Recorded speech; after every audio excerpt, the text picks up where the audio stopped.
से है तारती। ये अमर ग्रंथ भव मुक्ति पंथी, ये पंचम वेद निराला, नभ ज्योति जगाने वाला।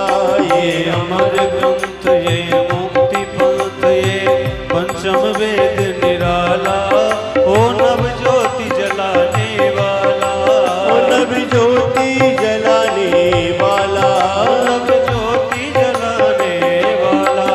हरि नाम यही, हरि धाम यही, हरि नाम यही, हरि धाम यही, हरि नाम यही, हरि धाम यही, हरि नाम यही हरि धाम यही। जग के मंगल की आरती, पापियों को पाप से है तारती। श्री भागवत भगवान की है आरती, पापियों को पाप से है तारती। हरि ओम। हरि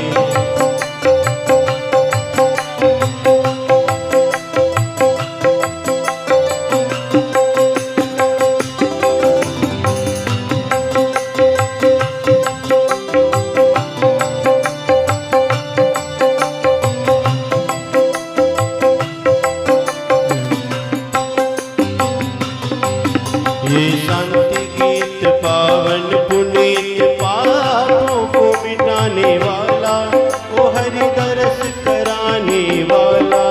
ये शांत गीत पावन पुनीत, पापों को मिटाने वाला, ओ हरि दरस कराने वाला, ओ हरि दरस कराने वाला, ओ हरि दरस कराने वाला।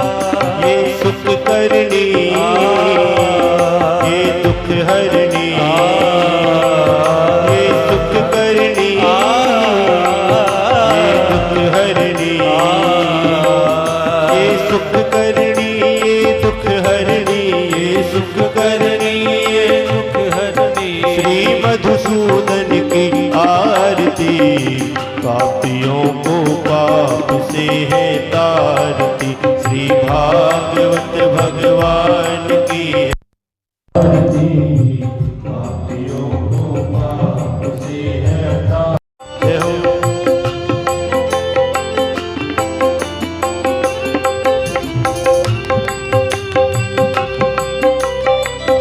हे हरि।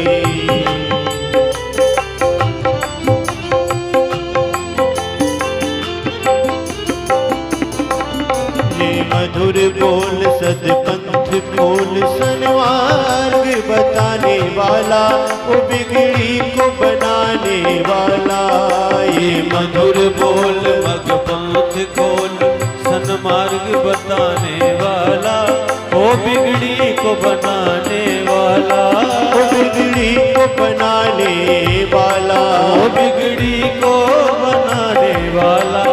श्री राम यही, घनश्याम यही, श्री राम यही, घनश्याम यही, श्री राम यही, घनश्याम यही, श्री राम यही, घनश्याम यही, श्री राम यही, घनश्याम यही, श्री राम यही घनश्याम यही। प्रभु की महिमा की आरती, हाँ पापियों को पाप से है तारती। श्री भागवत भगवान की है आरती, पापियों को पाप से है तारती।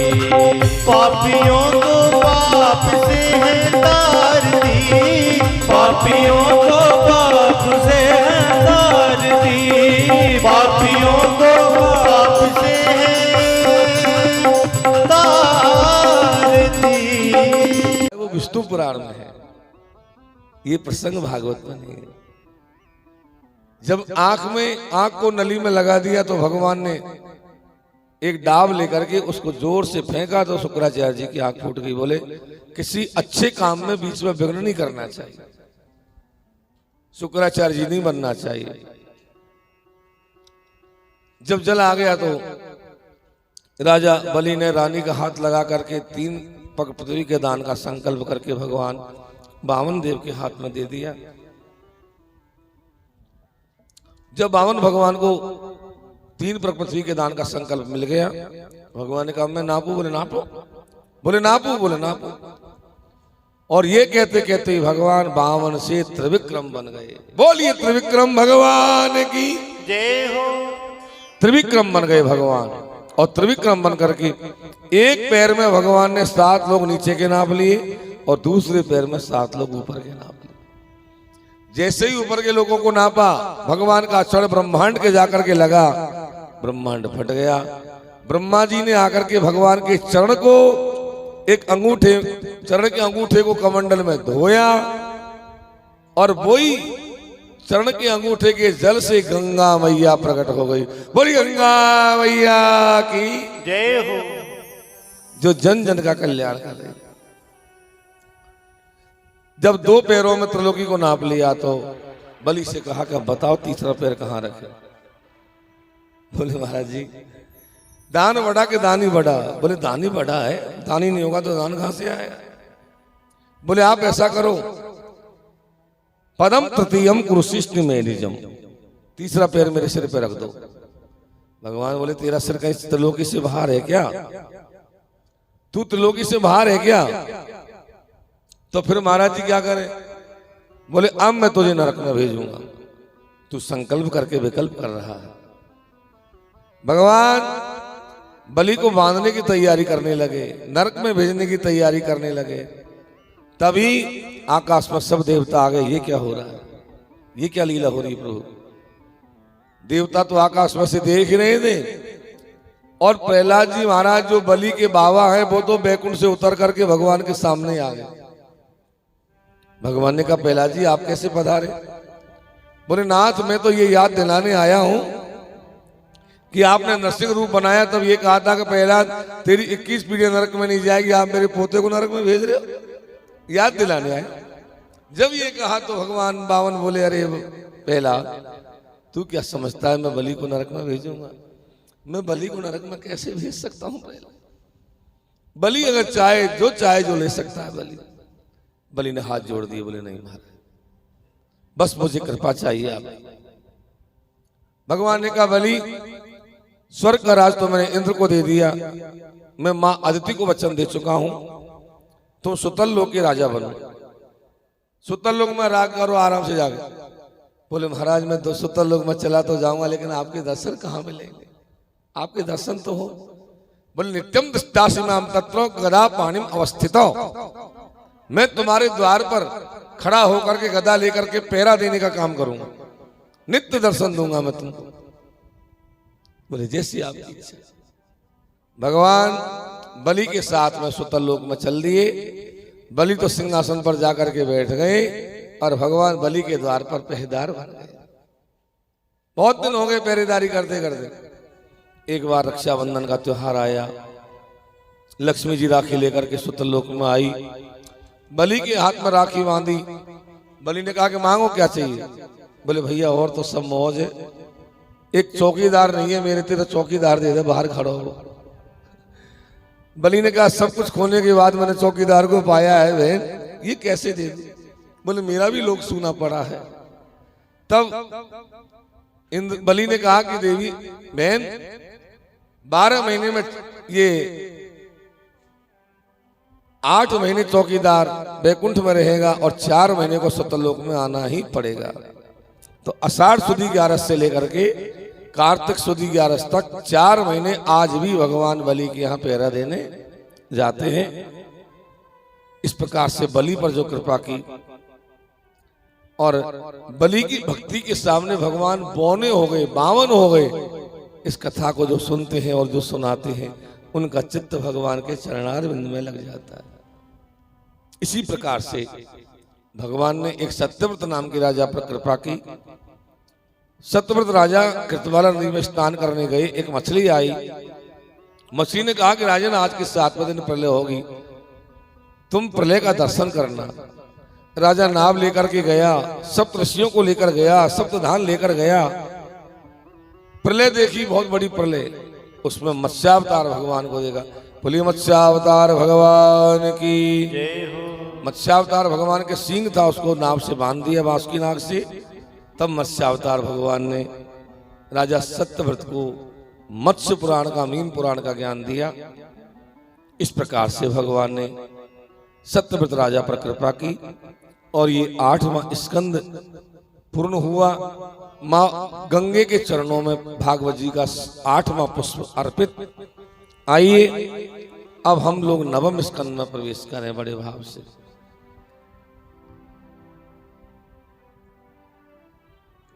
हरे राम राम राम हरे हरे, हरे राम हरे राम राम हरे हरे। हरे कृष्ण कृष्ण कृष्ण हरे हरे। हरे कृष्ण कृष्ण कृष्ण हरे हरे। हरे राम राम राम हरे हरे। हरे राम राम हरे हरे। हरे कृष्ण कृष्ण कृष्ण हरे हरे। हरे कृष्ण कृष्ण कृष्ण हरे हरे। हरे राम राम राम हरे हरे। हरे राम राम हरे हरे। ये महामंत्र है। हरे कृष्ण कृष्ण कृष्ण हरे हरे। हरे कृष्ण कृष्ण कृष्ण हरे हरे। तो यहां से 9वां स्कंद प्रारंभ होता है। राजा परीक्षित ने कहा गुरुदेव कि मनवंतराणि सर्वाणि तयोक्तानि श्रुतानि मे वीर्या अनंत वीर्यस्य हरिस्तत्वगतानि च। आपने मनुओं का मनमंत्र बहुत बढ़िया सुना दिया गुरुदेव। अब आप सूर्यवंश की पावन कथा सुनाओ। जब सूर्यवंश का नाम लिया तो सुखदेव जी बोले राजन ने शक्यते वर्ष शतम। सूर्यवंश की कथा तो 100 वर्ष तक भी यदि 1000 मुख से शेष जी भी वर्णन करना चाहे तो भी सूर्यवंश पूरा नहीं हो। इतना बड़ा सूर्यवंश है। ने शक्यते वर्ष शतम, 100 वर्ष में भी पूरा नहीं हो। इतना लंबा सूर्यवंश है। फिर भी मैं सुनाता हूं। देखो, नारायण के पुत्र हुए ब्रह्मा, ब्रह्मा के पुत्र हुए मरीचि और मरीचि के पुत्र हुए विवस्वान सूर्य। यहां से सूर्यवंश चालू हुआ। सूर्यवंश में अनेक राजा हुए। इक्ष्वाकु, नृग, सरियाती, धृष्ट, नरिशंत, नाभाग आदि राजा हुए। लेकिन एक राजा और हुए जिनका नाम था श्राद्ध देव मनु। श्राद्ध देव मनु की पत्नी का नाम है श्रद्धा। क्या नाम है? श्रद्धा। इनके कोई संतान नहीं हुई। सूर्यवंश के अधिकांश राजाओं को संतान का अभाव रहा। जब मनु महाराज के संतान नहीं हुई, अपने गुरुजी को बुलाया। सूर्यवंश के गुरुजी कौन है? वशिष्ठ जी महाराज, ऊपर से लेके नीचे तक। वशिष्ठ जी को बुलाया, बोले गुरुजी संतान नहीं हो रही है, बोले यज्ञ करना पड़ेगा। गुरुजी ने यज्ञ किया। जब यज्ञ चल रहा था तो राजा की रानी ने ब्राह्मणों से पूछा कि ब्राह्मणों ये यज्ञ क्यों हो रहा है? बोले आपके संतान नहीं है, पुत्र की कामना के लिए हो रहा है। रानी ने कहा कि भाई ऐसे कोई मंत्र नहीं है कि जो मुझे पुत्र नहीं पुत्री हो जाए। बोले मंत्र तो है। तो ब्राह्मणों ऐसे ही मंत्र पढ़ो कि मेरे बेटा नहीं बेटी होनी चाहिए, मुझे तो बेटी अच्छी लगती है। ब्राह्मणों ने कहा कि वो तो ठीक है, पर वो क्या है कि दक्षिणा आपको अलग से देनी पड़ेगी। हो जाएगा उसमें क्या? बोले दक्षिणा तो मैं दे दूंगा। ब्राह्मणों ने मंत्रों का व्यवचार कर दिया और जब यज्ञ पूर्ण हुआ तो राजा की रानी के गर्भ से बेटा नहीं हुआ, बेटी पैदा हो गई। जो बेटी पैदा हुई उसका नाम है इला।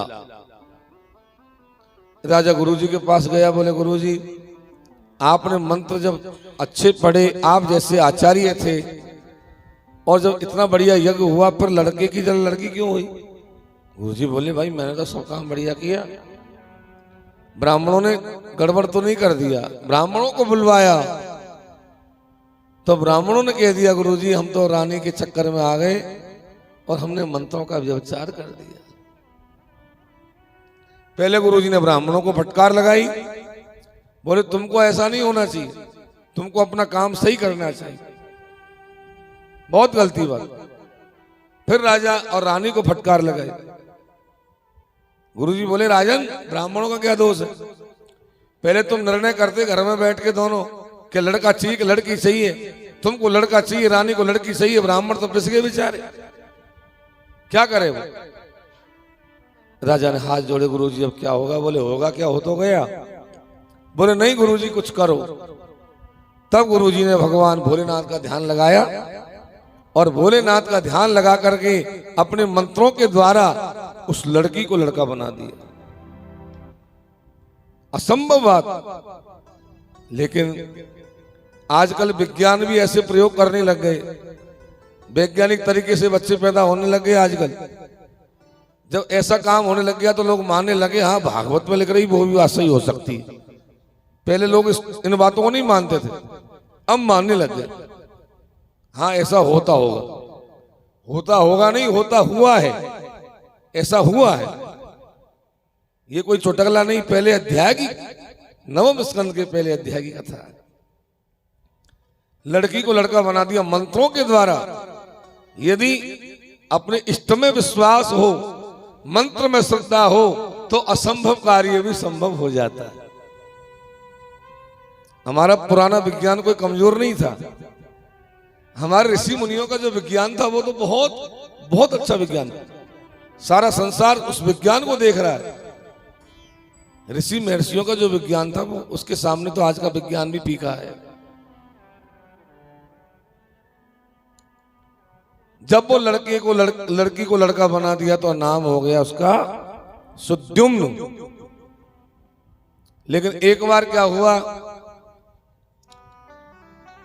कैलाश पर्वत पर पार्वती जी स्नान कर रही थी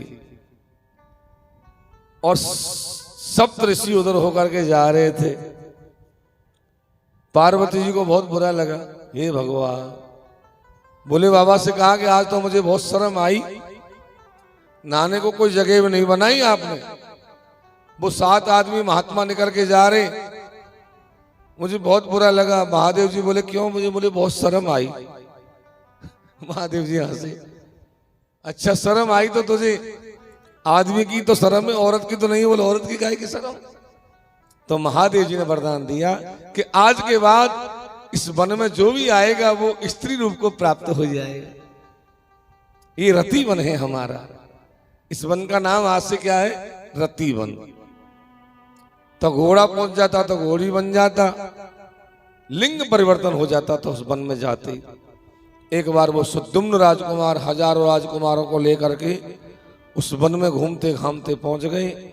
घोड़ा बन गए घोड़ी, राजकुमार बन गए राजकुमारी। जब ये दोबारा लड़की बन गई, गुरुजी के पास में आए तो गुरुजी ने राजा से कह दिया कि राजा अब मेरे पास कोई इलाज नहीं। अरे महाराज ऐसे मत करो, आप चाहो तो सब कुछ हो सकता है। बोले जितने राजकुमार राजकुमारी बने सबको दोबारा राजकुमार बना दूंगा, पर तुम्हारे बेटे का कोई इलाज नहीं। बोले महाराज ऐसे नहीं, कुछ करो महाराज, मेरा वंश भी चल जाए। तब गुरुजी को दया आई। गुरुजी बोले कि एक काम हो सकता है। बोले क्या? बोले तुम्हारा ये बेटा सुद्युम्न 1 महीने लड़का और 1 महीने लड़की बनेगा। राजा ने कहा जैसी आपकी इच्छा महाराज, ऐसा ही चल जाएगा, मेरा वंश बढ़ जाएगा। तो ये 1 महीने लड़का बनता था, 1 महीने लड़की बनता था। आगे इसी वंश में दूसरी अध्याय में कथा है, प्रसग्र राजा का प्रसंग है। वो गौ सेवा करते थे और इतना गौ सेवी राजा था वो कि रात में महलों में नहीं सोता था, गायों के साथ ही गौशाला में राजा सोते थे। गायों की रक्षा करते थे बस, बहुत गौ सेवक थे। लेकिन राजा के साथ धोखा हो गया। एक रात को आंधी आई, तूफान आया और इतने में राजा सो गया तो रात को शेर आ गया। शेर आकर गायों को खाने लगा। अंधेरे में राजा ने तलवार निकाल करके जोर से वार किया। जो वार किया तो राजा, शेर की आवाज बंद हो गई, राजा सो गया। सुबह देखा तो क्या देखा राजा ने कि रात को जो तलवार चलाई उससे शेर का तो केवल कान कटा था और राजा के हाथ से एक गाय का सिर कट गया। गाय मर गई। जब गाय मर गई तो राजा बहुत रोया। रोता रोता गुरुजी के पास में गया। गुरुजी ने श्राप दे दिया कि तू म्लेच्छ बन जा। तो राजा म्लेच्छ बन गया। आगे इसी वंश में सरियाती नाम की राजा हुए। सरियाती महाराज की बेटी सुकन्या का विवाह च्यवन मुनि के साथ में हुआ। सुकन्या ने च्यवन मुनि का कुछ अनादर कर दिया, भजन करते हुए कि आंखों में कांटे चुभो दिए। जब कांटे चुभो दिए, आंख फोड़ दिया, तो राजा ने अपनी बेटी च्यवन मुनि को ही ब्याह दी, अंधे महात्मा को ही ब्याह दी। राजा तो चले गए। राजा के जाने के बाद अश्विनी कुमारों ने जाकर के और च्यवन मुनि को दोबारा जवान बना दिया। च्यवन मुनि ने फिर राजा के यहाँ यज्ञ किया और अश्विनी कुमारों को देवताओं की जाति में हिस्सा दिलवाया। इस प्रकार से भगवान का ये सूर्य वंश बढ़ने लगा। आगे इसी वंश में हुए राजा नाभा कि नाभागात अम्बरीशो भून महाभाग्यवत कवि। नाभाग के पुत्र हुए महाराज अम्बरीश। अम्बरीश राजा के राज में भगवान का सुदर्शन चक्र पहरा देता था। सुदर्शन चक्र पहरा देता था भगवान के राज, महाराज के राज में।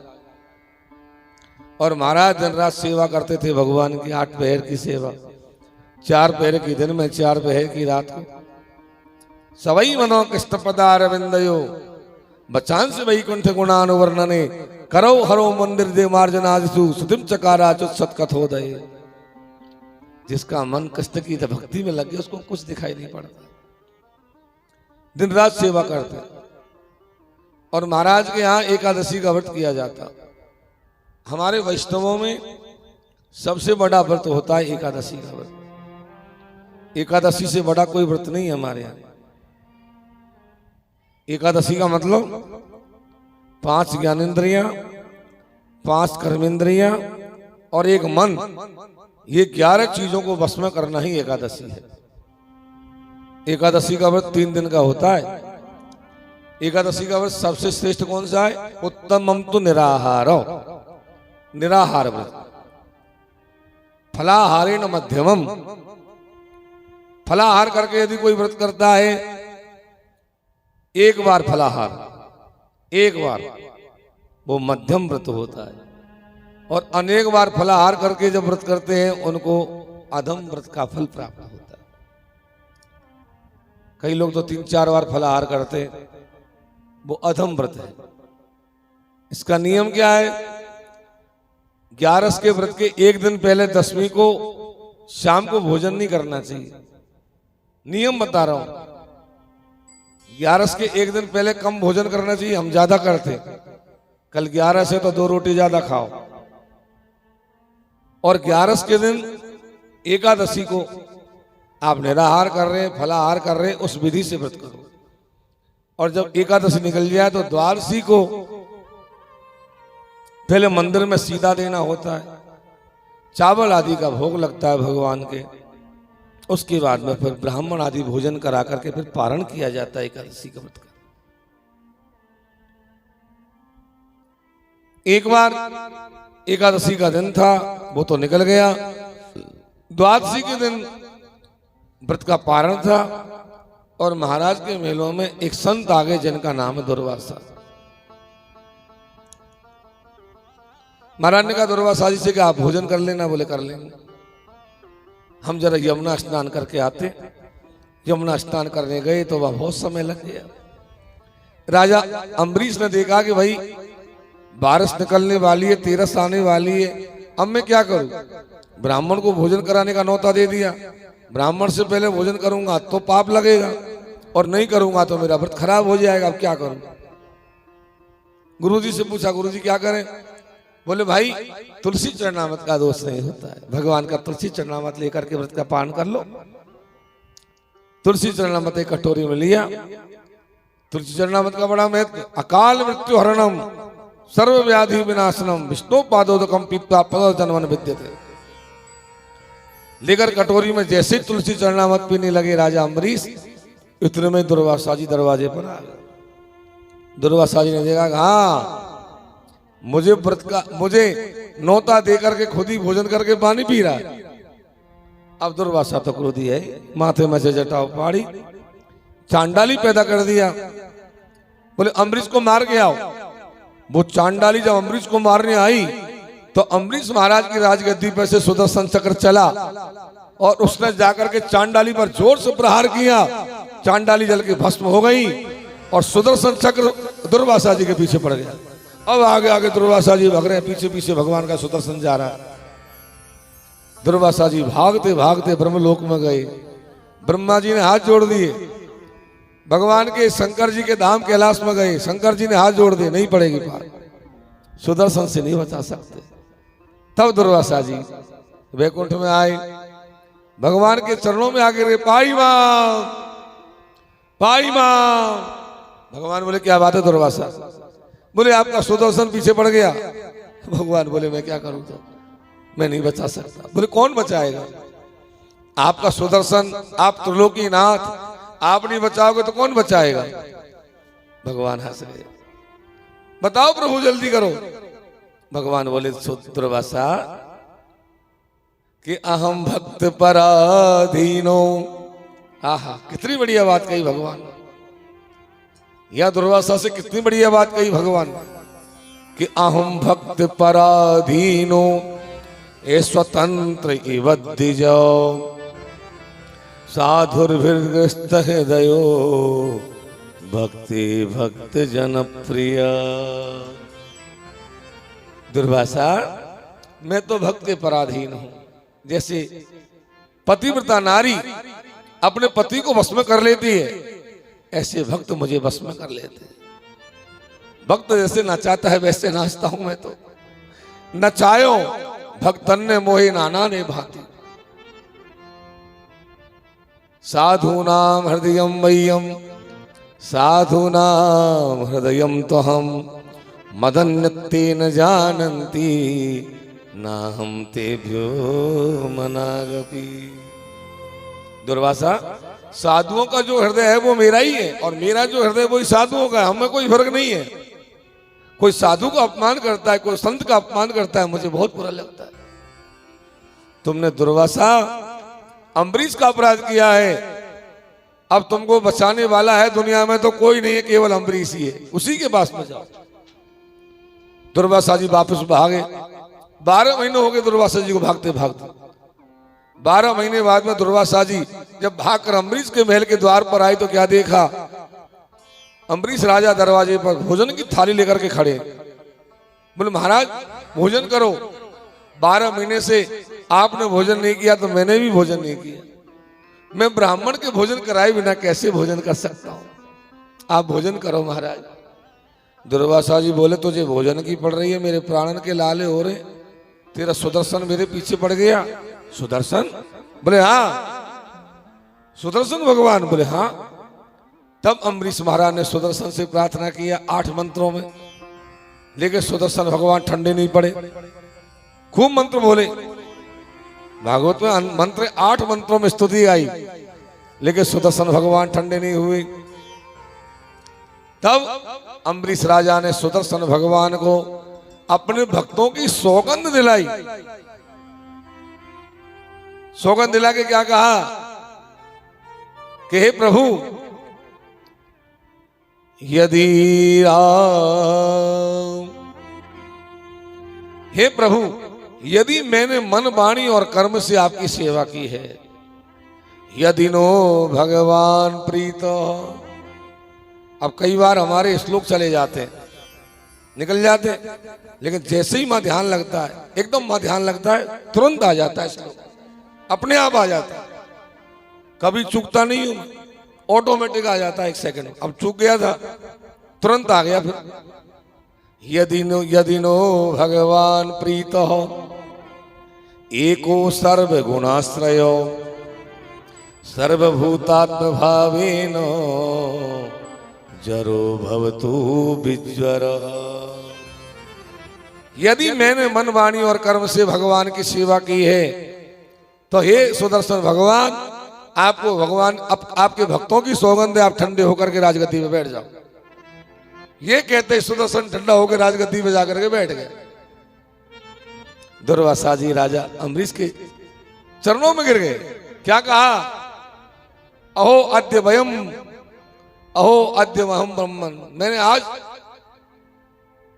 देख लिया, भगवान के भक्तों का महत्व देख लिया कि भगवान के भक्तों का क्या महत्व। मैंने जिसको मारने के लिए कृत्या छोड़ी उसी ने मेरे प्राण बचा दिए। गजब कर दिया तुम। दुर्वासा जी ने हाथ जोड़ लिए। राजा बोले महाराज आप क्या कर रहे हो, उल्टी गंगा मत बहाओ, आप तो संत हैं, हम तो आपके दास हैं, ऐसे क्यों करते हो? नहीं भैया मैंने बहुत अपराध कर दिया। इस कथा का भाव क्या है? जीवात्मा जब भगवान के चरणों का आश्रय लेता है तो दुर्वासना आकर के विघ्न करती है। दुर्वासा क्या है? दुर्वासना। अभी दुर्वासना जब आकर विघ्न करती है, और यदि जीव परमात्मा के चरणारविंद का आश्रय लेगा तो दुर्वासना अपने आप नष्ट हो जाएगी और भगवत कृपा बरसेगी। इस कथा का ये भाव है। इस प्रकार से भगवान ने अम्बरीश पर कृपा की। इसी वंश में आगे राजा हुए धुंधुमार। धुंधुमार के विरूप के केतुमाल, केतुमार के दृढ़ास्व, दृढ़ास्व कपिलास्व, कपिलास्व के यौवनास्व राजा हुए। और यौवनास्व राजा भी पुंसवन नाम के घड़े के जल को पी गए, जिससे उनके गर्भ से पुत्र हुए मानधाता। मानधाता नाम के पुत्र हुए। और मानधाता महाराज के 50 बेटियां हुई। कितनी बेटियां हुई? 50। ये 50 की 50 बेटियां सोबरी ऋषि को ब्याई गई। सोबरी महाराज ने 50 रूप बना लिए अपने, और 50 कन्याओं के साथ में भोग भोगा। देखो 1 मिनट का यदि सत्संग मिल गया तो जीवन बदल जाएगा। 1 मिनट का कुसंग यदि कोई आदमी को लग गया तो 1 मिनट का कुसंग भी जीवन बदल देता है। सोबरी महाराज जल में तपस्या कर रहे थे, जमुना जी में बैठे बैठे भीतर पानी में। ये जो गंगा जी है ना, यहां जो बह रही है गंगा, इस गंगा के अंदर एक हमारे यहाँ के एक महात्मा जी हैं। मैंने कई कथाएं की उनकी। जल में भीतर बैठ करके तो भजन किया उन्होंने। गंगा जी के पानी के अंदर भीतर बैठ करके भजन किया उन्होंने। तो उनको दिल्ली के डॉक्टर ने कहा कि महाराज तुम्हारी सारी हड्डियां गल गई, अब बंद कर दो काम। मैं बहुत बार मिला, उन्होंने कई कथाएं करवाई मेरी। तो ऐसा संत है वो भाई, जो केवल पतली दाल और 2 चपाती पतली, बस 2 एक टाइम खाना, कभी मोबाइल नहीं रखना, 1 पैसा नहीं रखना, पैरों में चप्पल जूता नहीं पहनना। और गीता रामायण का तो पूरा बड़ा प्रकांड विद्वान। दिन में हमारी कथा होती भागवत, और सायंकाल को रात्रि को गीता रामायण का वो प्रवचन करते थे। हमारे स्वामी श्री 1008 राम सुखदास जी के परम भक्त थे वो। तो उन्होंने गंगा जी में बैठ करके, मुझे डॉक्टर ने बताया, एक बार वो डॉक्टर साहब आए थे कथा में, तो उन्होंने बताया कि इनकी सब हड्डियां गल गई थी महाराज, बड़ी मुश्किल से काबू में किया मैंने। तो सोबरी महात्मा भी जमुना जी के जल में बैठ करके भजन कर रहे थे। और भजन करते करते आंख खुली तो क्या देखा कि मछलियों को मत्स्यों के साथ में भोग करते हुए देख लिया। जब जल के जीव जंतुओं को भोग करते देखा तो महाराज का मन नहीं लगा। बोले नहीं नहीं नहीं, अब छोड़ो, बाहर चलो, अपन भी ब्याह करेंगे, अपन भी थोड़ा भोग भोगेंगे। बाहर आ गए और मानधाता की 50 बेटियों से ब्याह कर लिया। ये कई कथा में कई बार सुना चुका हूं आपको कि राजा ने मना किया कि भाई मेरी बेटी पसंद करे या नहीं करे कोई महात्मा को, बूढ़े महात्मा को। बोले सुबह आऊंगा, पसंद कर लेगी जब तो देगा नहीं। बोले हाँ। सुबह आए तो 16 वर्ष के नवयुवक बन करके आए, 50 की 50 लड़ने लगे, मैं जाऊंगी मैं जाऊंगी मैं जाऊंगी। महात्मा जी बोले 50 आ जाओ ना, चिंता मत करो। 50 को ही ले गए। और वो 50 कन्याओं के साथ में भोग भोगा महाराज सोबरी ने। 1 मिनट के कुसंग ने जीवन बदल दिया। कहां भगवान का भजन कर रहे थे। तो जीवन में कोई पता नहीं कब क्या मोड़ आ जाए, कभी भी कोई भी मोड़ आ सकता है जीवन का। बचना चाहिए ऐसी चीजों से। कभी ऐसा मोड़ नहीं आए कि हमारे जीवन में कोई दाग लग जाए, चरित्र पर दाग लग जाए, ऐसा कभी नहीं होना चाहिए। ये बचना चाहिए जीवन में। यही तो सत्संग का प्रभाव। और क्या, सत्संग यदि हमने किया है तो इन चीजों से बचता है आदमी। बहुत समय आते हैं ऐसे, बहुत मोड़ आते हैं ऐसे। तो सोबरी महाराज ने 50 बेटियों से विवाह किया और मानधाता के पुत्र हुए महाराज मुचकुंद। मुचकुंद की कथा तो आएगी अभी 10वें स्कंद के उत्तरार्ध में, जब भगवान मुचकुंद के द्वारा काली यवन को भस्म करवाएंगे। वो प्रसंग आएगा जो मुचकुंद को भस्म करवा, काली यवन को भस्म करवा करके मुचकुंद को बद्रीनाथ भेजेंगे भगवान कि बद्रीनाथ में जाकर मेरा भजन करो। आज भी बद्रीनाथ में मुचकुंद महाराज की गुफा बनी हुई है और बद्रीनाथ के मंदिर में भी स्थान बना हुआ है मुचकुंद महाराज का। आगे इसी वंश में आगे और अनेक राजा हुए। एक राजा हुए जिनकी रानियां थी 2। अब एक रानी के जब गर्भ था तो दूसरी रानी ने जहर दे दिया। अब वो जहर थैली में जाकर के बंद हो गया। जब बालक पैदा हुआ तो जहर भी साथ में आया। जहर को कहते गर। गर के सहित बालक हुआ तो बालक का नाम हुआ सगर। ये सगर नाम के राजा हुए। सगर महाराज के 2 रानियां थी। एक रानी का नाम है सुमति और एक रानी का नाम है केसनी। सुमति के पुत्र हुए असमंजस और केसनी महारानी के तो एक तूमा पैदा हुआ। तूमा होता है ना लौकी जैसा फल। तूमा को जब फोड़ा तो राई के दाने के बराबर 60,000 बीज निकले। वो 60,000 पुत्र बनकर तैयार हो गए। अभी गंगा अवतरण की कथा आ गई है। 60,000 पुत्र हो गए। सगर महाराज बहुत प्रतापशाली राजा थे, चक्रवर्ती राजा। सगर ने 99 यज्ञ किए, कोई बात नहीं। 100वें यज्ञ का जब समय आया, सुबह के यज्ञ का, इंद्र का इंद्रासन हिल गया। तो इंद्र ने क्या किया, वो यज्ञ के घोड़े को चुरा करके और कपिल देव मुनि के आश्रम पर ले जाकर के बांध दिया। सगर ने 60,000 पुत्रों को बुलाया। बोले अरे तुमको मर जाना चाहिए, तुम 60,000 हो, घोड़े को नहीं ला सकते कैसे तलाश करके? बोले जा रहे पिताजी। बोले जाओ। सगर के 60,000 पुत्र सारी धरती को और देखते हुए जब यहाँ कपिल देव भगवान के आश्रम पर आए हैं काकद्वीप की तरफ, तो वहां घोड़े को बंधा हुआ देखा। सामने कपिल देव भगवान भजन कर रहे थे। सगर के 60,000 पुत्रों ने कपिल देव भगवान पर क्रोध किया कि ये चोर है, हमारे घोड़े को चुरा के लाया, भजन करने का नाटक कर रहा है।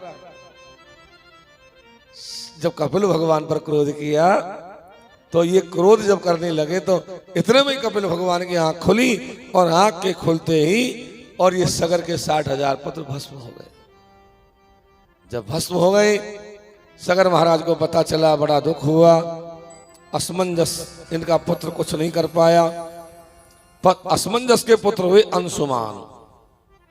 अंशुमान बहुत अच्छे राजा थे। अंशुमान ने यही बनाया कि मैं क्या करूं, मेरे पूर्वजों का उद्धार कैसे हो। तो अंशुमान कपिल मुनि के आश्रम पर आए, चरणों में आकर करके रोने लगे, महाराज आपने ये क्या किया, मेरे पूर्वजों को आपने भस्म कर दिया। कपिल भगवान कुछ नहीं बोले। तब अंशुमान ने प्रार्थना की कि प्रशांत माया गुण कर्म लिंगो अनाम रूपम सद शक्ति मुक्ता ज्ञानोपदेशा यग्रहीत देहा नमामहि त्वां पुरुषं पुराणं नमामहि त्वां पुरुषं पुराणं।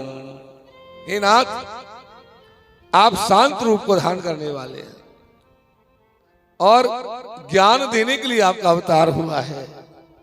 हे पुरुषोत्तम भगवान, हे कपिल देव भगवान, आपने ये क्या किया, हमारे पूर्वजों को भस्म कर दिया। तब कपिल भगवान की आंख खोली, बोले बेटा मैंने तो भस्म नहीं किया, अपनी क्रोध की आग में जल गए बेटा, मेरा कोई दोष नहीं था। तुम्हारा घोड़ा बंध रहा है, उस घोड़े को ले जाओ और यज्ञ पूरा करो। लेकिन अंशुमान ने हाथ जोड़ ली, बोले महाराज अब इनका उद्धार कैसे हो, इन पूर्वजों को उद्धार कैसे हो। कपिल भगवान ने कहा भाई उद्धार का तो केवल एक ही उपाय है। बोले क्या? आकाश की गंगा जो भगवान विष्णु के शरण से प्रकट हुई थी, वो सुरसरी गंगा यदि धरती पर आ गया तो वो ही तुम्हारे पूर्वजों का उद्धार कर सकती। अब तो अंशुमान ने गंगा की तपस्या की, अंशुमान ने तपस्या की है, भागवत में लिख रहा है अंशुमान तपस्ते पे गंगा नयन काम्या। खूब तपस्या की, लेकिन गंगा मैया अंशुमान पर प्रसन्न नहीं हुई। अंशुमान के पुत्र दिलीप ने भी जाकर के तपस्या की गंगा की, लेकिन दिलीप पर भी गंगा मैया प्रसन्न नहीं हुई। वो कहते हैं ना गंगा तो आई पर भागीरथ के सिर आई, वो वाली बात। दिलीप में प्रसन्न नहीं हुई, तब दिलीप के पुत्र हुए महाराज भगीरथ। भगीरथ के मन में वही बात कि पूर्वजों का उद्धार करना है। तो भगीरथ राजा ने जाके गंगा की घोर तपस्या, गंगा प्रसन्न हो गई। गंगा ने कहा भगीरथ हम तेरे साथ चलने को तैयार है, पर एक शर्त है। बोले क्या? कि कोपि धारिता बेगम पतंत्या में महीतले अन्यथा भूतलम भित्वा नृपया से रसातलम। मेरे वेग को कोई धारण करने वाला मिलना चाहिए। यदि कोई मेरे वेग को धारण करने वाला नहीं मिला तो मैं पृथ्वी को फाड़ करके रसातल में चली जाऊंगा। भगीरथ राजा ने भगवान शंकर की घोर तपस्या की। शंकर भगवान बोले बोलो क्या बात है? बोले गंगा मैया आ रही है और गंगा जी के वेग को कोई धारण करने वाला नहीं मिला। भगवान शंकर बोले अपन धारण करेंगे, आने दो गंगा को। भगवान शिव समझ के गंगा को अभिमान हो रहा है कि कोई धरती पे कोई वेग धारण करने वाला ही नहीं है। तब गंगा हजार धार से गिरी तो गंगा का नाम हुआ सहस्त्र धारा, और ये देवताओं की नदी इसलिए इसका नाम है सुरसरी। और आगे जाकर के 3 रास्तों में बट गई तो इसका तीसरा नाम हो गया त्रिपथगा। अब ये गंगा महादेव जी के जटा जूटों पे आकर के गिरी, लेकिन भगवान शंकर ने ऐसी जटा फैलाई कि एक बूंद भी आगे नहीं जाने दिया, जटाओं में रख लिया। भगीरथ महाराज ने कहा महाराज गंगा जी को निकालो बाहर, आप तो धर के बैठ गए। तब भोलेनाथ ने एक जटा उपाड़ी, पूरी गंगा को बाहर निकाल दिया। गंगा का नाम हो गया जटाशंकरी, जटाशंकरी नाम हो गया। अब गंगा गंगोत्री से गोमुख से निकली और वहां से गंगा जी आई है। आगे आगे भगीरथ राजा का रथ जा रहा, पीछे पीछे गंगा जी आ रही है। अब ये उत्तराखंड के पहाड़ों में होकर के आ रही है। तो उन पहाड़ों में एक महात्मा तपस्या कर रहे थे जिनका नाम था जन्नू। और ये जन्नू महात्मा क्षत्रिय महात्मा थे।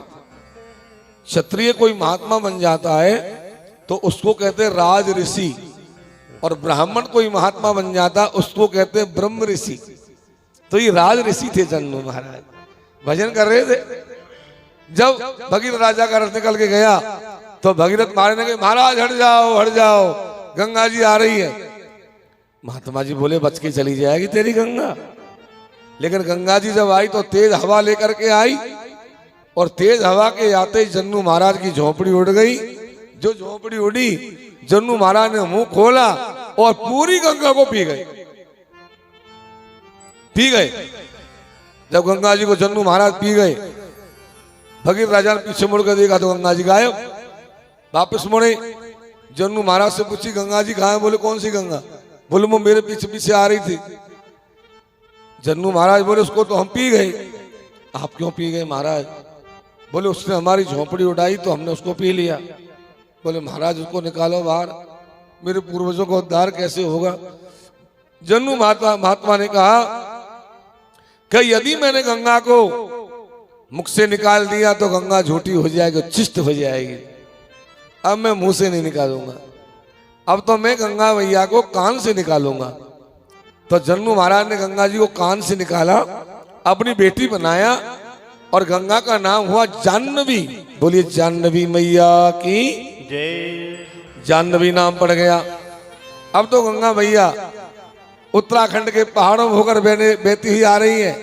पंच प्रयागों को पार किया, देव प्रयाग, रुद्र प्रयाग और विष्णु प्रयाग, नंद प्रयाग, कर्ण प्रयाग। इन प्रयागों को पार करते ही गंगा, और ये कल का निनादनी गंगा हमारे ऋषिकेश के बीच में आ गई है। जहां जब आई है तो यहां से चल करके गंगा मैया हरिद्वार में पहुंची है। हरिद्वार में सप्तऋषि तपस्या कर रहे थे। सप्तऋषियों को देख करके गंगा जी डर गई कि पहले तो एक ही महात्मा था, वो मुझे पी गया, अब तो 7-7 बाबा बैठे, ये पी जाएंगे तो क्या होगा। तो 7 महात्माओं को देखकर गंगा जी 7 धारों में और परिणित हो गई। सप्त सरोवर हरिद्वार बन गई। हरिद्वार से गंगा जी आगे बहती हुई और बनारस काशी की ओर गई है। और काशी में होकर के गंगा जी अब तो यहाँ और कलकत्ता में पहुंच गई।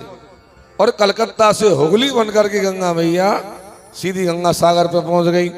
गंगा सागर पर जब पहुंची है कपिल मुनि के आश्रम पर, तो वहां जाते ही जैसे ही गंगा जी के जल का स्पर्श हुआ सगर के पुत्रों की राख को, तो यहाँ सगर के 60,000 पुत्र और चैतन्य रूप में प्रकट हो गए और सबके लिए विमान आए और सब विमानों में बैठ बैठ करके भगवान के धाम को चले गए।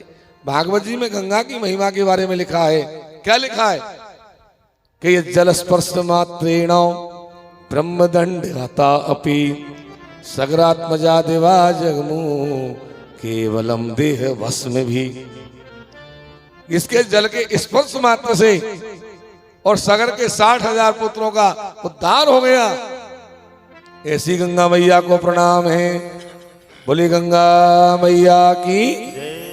अब एक गंगा मैया का बहुत प्यारा सा भजन होगा, सब लोग ताली सेवा करते हुए बड़े भाव से गाएंगे।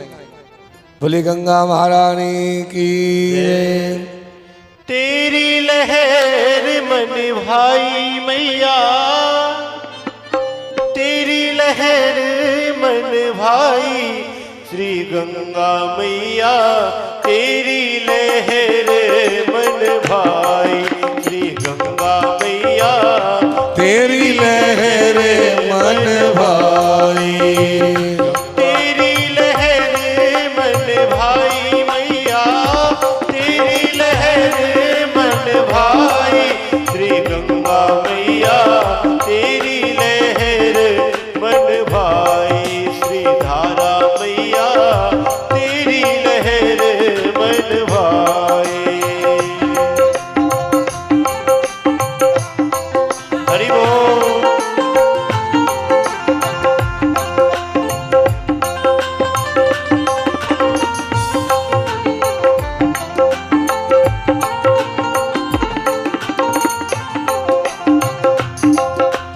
हरि क्षेत्र से कुरुक्षेत्र होय, हरि चरणन से निकल सुरसरी ब्रह्म कमंडल आई, हरि चरण से निकल सुरसरी ब्रह्म कमंडल आए, हरि चरणन से निकल सुरसरी ब्रह्म कमंडल आई, हरि चरणन से निकल सुरसरी ब्रह्म कमंडल आए। भागीरथ ने करी तपस्या, भागीरथ ने करी तपस्या, शिव ने शीश चढ़ाई, श्री धारा मैया तेरी लहर मन भाई, श्री धारा मैया तेरी लहर मन भाई। हरि हरि हरि बोल। गंगा मैया की जय हो।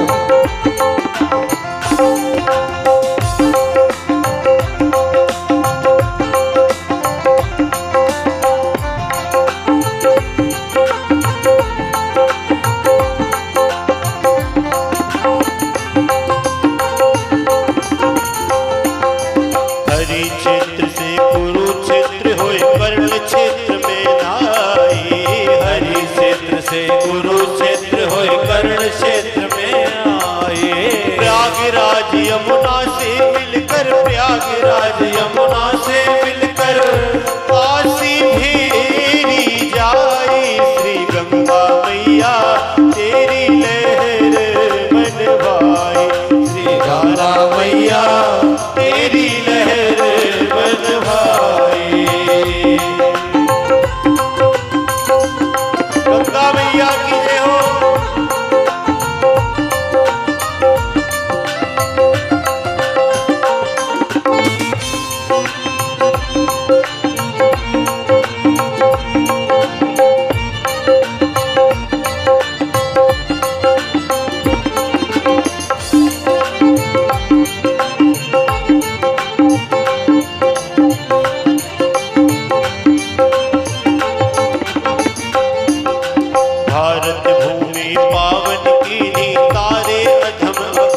भूमि पावन की निकारे अगम अघाई। भारत भूमि पावन की तारे अधम अघाई। भारत भूमि पावन की निकारे अगम अघाई। 60,000 सगर सुत तारे, 60,000 सगर सुत तारे, गंगा सागर धाई। श्रीधारा मैया तेरी लहर मन भाई। श्रीधारा मैया तेरी लहर मन भाई।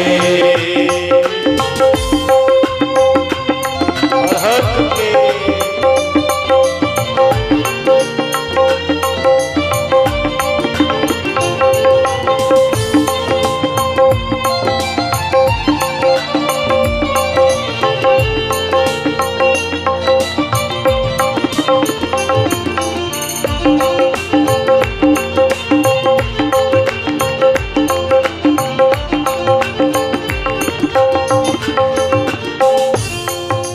नंददास गंगा की महिमा मुँह पे कही न जाए। नंददास गंगा की महिमा मुँह पे कहीं न जाए। नंददास गंगा की महिमा मुँह पे कही न जाए। नंददास गंगा की महिमा मुँह पे कहीं न जाए। जो गंगा को महात्म गावे, जो गंगा को महात्म गावे, भव सागर तर जाई। श्री गंगा मैया तेरी लहर मन भाई। श्री गंगा मैया तेरी लहर मन भाई। तेरी लहर मन भाई मैया, तेरी लहर मन भाई। श्रीधारा मैया तेरी लहर मन भाई। श्री गंगा मैया तेरी लहर मन भाई। श्री धारा मैया तेरी लहर मन, तेरी लहर मन, तेरी लहर मन भाई। बोले गंगा मैया की, जय हो, भागीरथी मैया की। जय हो। और विष्णु पुराण में लिखा है कि गंगे गंगे चयो ब्रूयात योजनाया सतेरपि मुच्यते सर्व पापेभ्यो विष्णु लोकम प्रयास्यति। गंगा का स्नान करना, गंगा का दर्शन करना तो बहुत बड़ी बात है, लेकिन गंगा का नाम यदि कोई 1000 कोस पे भी ले लेता है, गंगा गंगा गंगा, तो उसी से जीवात्मा के पापों का नाश हो जाता है। इतना महत्व है माँ गंगा के जल का और माँ गंगा के नाम का। देखो भागवत की कथा में जीव को ये ज्ञान कराया जाता है कि भाई तू कौन है, तू क्या है, अपने आप को पहचान। तू अपने आप को भूल रहा है, तू अपने आप को पहचान, तू क्यों है, क्यों आया धरती पर। ऐसे कई प्रसंग है भागवत में। जैसे भवाटवी वर्णन है भागवत में, भवाटवी का वर्णन आता है पंचम स्कंद में। तो भवाटवी में भी यही बताया है कि जीव संसार में आता है, संसार के चक्र में फंस जाता है, और फंस करके और वो काम क्रोध लोभ मोह के चक्कर में फंस करके किस तरह परमात्मा को भूल जाता है और किस तरह फिर परमात्मा कृपा करता है। एक भागवत में एक प्रसंग आता है, राजा प्राचीन बरही को समझाने के लिए नारद जी आते हैं और पुरंजनोपाख्यान के द्वारा समझाते हैं कि राजन, एक पुरंजन नाम का राजा था, वो अपने अभिज्ञात सखा को साथ में लेकर के संसार में घूमने आए। अभिज्ञात किसको कहते हैं? ने ज्ञातो के नापी से अभिज्ञात, जिसको कोई नहीं जान सकता वो अभिज्ञात। अब ये क्या है? पुरंजन जीवात्मा और अभिज्ञात परमात्मा दोनों संसार में आते हैं। अकेला जीव नहीं आता है, ईश्वर का अंश भी आता है। ईश्वर अंश जीव अविनाशी, चेतन अमल सहज सुख राशि, सो माया बस भयो गुसाई, बंध्यो कीर मरकट की। जब ये जीवात्मा परमात्मा दोनों संसार में आते हैं तो यहां आकर के क्या देखते हैं? 5 बगीचे देखते हैं। काहे के 5 बगीचे हैं? शब्द रूप रस गंध और स्पर्श के बगीचे। 9 दरवाजे का मकान देखते हैं। 9 दरवाजे का मकान कौन सा है? हमारा शरीर। 9 दरवाजे बने, 7 दरवाजे ऊपर, 2 दरवाजे नीचे। इसको देख करके जीव इसमें प्रविष्ट हो जाता है। 9 दरवाजे के मकान के अंदर एक स्त्री रहती है जिसका नाम है बुद्धि, और वो बुद्धि जैसे जीव को नचाती है वैसे जीव नाचता है, उसका गुलाम हो जाता है, स्त्री का गुलाम हो जाता है, बुद्धि का गुलाम हो जाता है जीव। शरीर पर तरह तरह के आक्रमण होते हैं, लेकिन शरीर मजबूत बना हुआ है, पक्का बना हुआ है। लेकिन जब पक्का बना हुआ तो वो ढीला कैसे पड़ेगा? तो भगवान जरा को भेजते हैं। जरा कौन? बुढ़ापा। और बुढ़ापा आकर के शरीर को क्षीण कर देता है। कैसा भी मजबूत शरीर हो, बुढ़ापा आने के बाद में शरीर कोई काम का नहीं रहता, बहुत कमजोर हो जाता। और बुढ़ापे का जब जोर हो जाता है तो प्रज्वार आकर के काल कंठ दबा देता है। और जब जीव का कंठ दबता है और जीव का अंत समय में जहां ध्यान रहता है वही उसको अगला जन्म मिल जाता है। पुरंजन का ध्यान पुरंजनी में रह गया, स्त्री में रह गया तो वो अगले जन्म में स्त्री बन गया। स्त्री बन करके जब कोई राजा से विवाह हो गया और जब राजा मर गया, जब रो रहा था, वो रो रही थी राजा के वियोग में, तब वो अभिज्ञा सखा आया, बोले तू समझ अपने आप को, तू कौन है? तो वो अभिज्ञात कौन बन करके आया? गुरु बन करके आया। देखो भगवान जो आते हैं, कोई भगवान 4 भुजा रूप बना के थोड़ी आएंगे आपके सामने।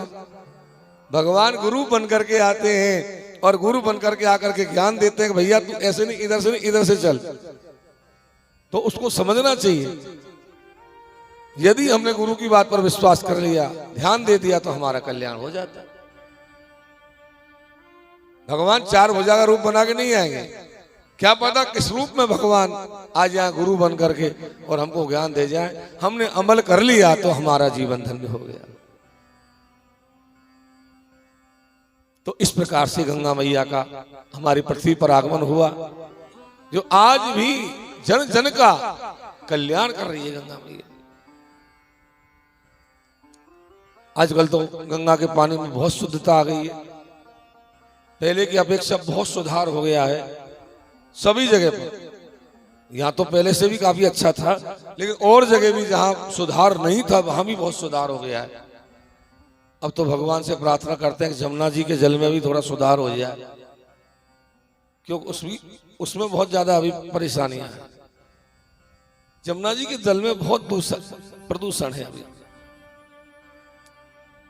तो महाराज भगीरथ के पुत्र हुए श्रुत, और श्रुत के पुत्र हुए सौदास, और सौदास के पुत्र हुए अस्मक मूलक नारी का बच्चा। एक ही बच्चे के नाम है ये तीन।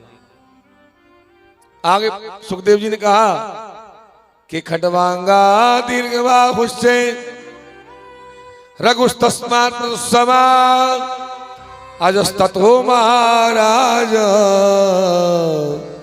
तस्मा दशरथो भव। आगे इसी वंश में खटवांग नाम के राजा हुए। खटवांग के पुत्र हुए दिलीप, दिलीप के पुत्र हुए रघु, रघु के पुत्र हुए अज, और अज के पुत्र हुए महाराज दशरथ। महाराज दशरथ जिनका 10 दिशाओं में नाम था, जिनकी 10 दिशाओं में कीर्ति थी। अवध जहां कभी किसी निरपराधी का वध नहीं होता हो, अयोध्या जहां कभी युद्ध नहीं हुआ वो बिना कारण के, ऐसे अवध के महाराज दशरथ जी राजा हुए। रानियां तो बहुत थी, पर 3 रानियां प्रधान हैं, कौशल्या, केकई और सुमित्रा। 3 रानियों के साथ में विवाह होने के बाद महाराज दशरथ जी को कोई संतान नहीं हुई। जब चौथापन आ गया तो इनके एक मित्र थे रोमपाद राजा, उनकी बेटी शांता का विवाह दशरथ जी ने किया था श्रृंग मुनि के साथ में। श्रृंग मुनि दशरथ जी के जमाई थे। एक बार महाराज दशरथ गुरुजी के आश्रम पर आए, बोले एक बार भूपति मन माही, एक बार भूपति मन माही, एक बार भूपति मन माही, एक बार भूपति मन गलानी मोरे सुत नाही। भई गलानी मोरे सुत नाही। भई गलानी मोरे सुत नाही। भई गलानी मोरे सुत नाही। महाराज को गलानी हुई तो गुरु जी के आश्रम पर गए, गुरु जी के चरणों में माथा टेक करके रोने लगे। बोले महाराज क्या मैं सूर्य वंश का अंतिम राजा रहूंगा? क्या मेरे बाद में सूर्य वंश का अस्त हो जाएगा? क्या मेरे बाद में सूर्य वंश में कोई पानी देने वाला नहीं रहेगा? गुरु जी हंसे, नहीं राजन चिंता मत करो, अभी समय आ रहा है। बोले कब आएगा? बोले आ गया बस। अब एक काम करो तुम, मैं तो चलूंगा ही, लेकिन तुम्हारे जमाई जी को लेकर के आओ। मैं और तुम्हारे जमाई श्रृंग मुनि दोनों मिलकर के हम यज्ञ करेंगे, तब तुम्हारे यहां पुत्र हो। महाराज अवधेश स्वयं गए, जमाई जी को लाए, गुरु जी को बुलवाया और दोनों ने मिलकर के जब पुत्र कामना यज्ञ किया, यज्ञ पूर्ण हुआ। यज्ञ में यज्ञ नारायण प्रकट हो गए।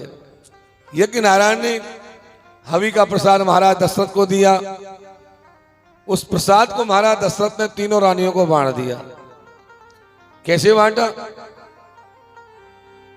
अर्ध भागे को सल्य ही दीना।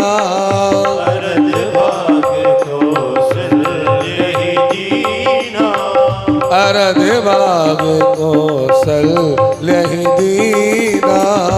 अर्ध भाग को सल्य ही दीना। उभय भाग आधे कर ही लीना। उभय भाग आधे कर लीना। महाराज दशरथ ने उस प्रसाद में से आधा कौशल्या जी को दिया, आधा केकई को दिया और दोनों रानियों ने अपने अपने खीर में से निकाल करके आधी आधी खीर सुमित्रा जी को दे दिया। तीनों रानियों ने जब खीर को खा लिया, तीनों के गर्भ रह गया। त्रेता का समय था, पृथ्वी पर दैत्यों का भार बढ़ गया था, बड़े बड़े राक्षस हो गए थे। तो भगवान के अवतार का समय आने लगा। भगवान स्वयं गर्भ में आ गए। जब भगवान गर्भ में आ गए तो आनंद होने लगा। जा दिन ते हरि गर्भ ही आए।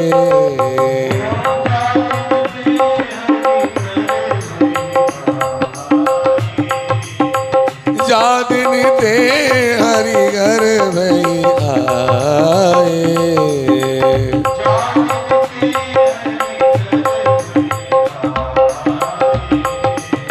सकल लोक सुख संपत्ति चाहे।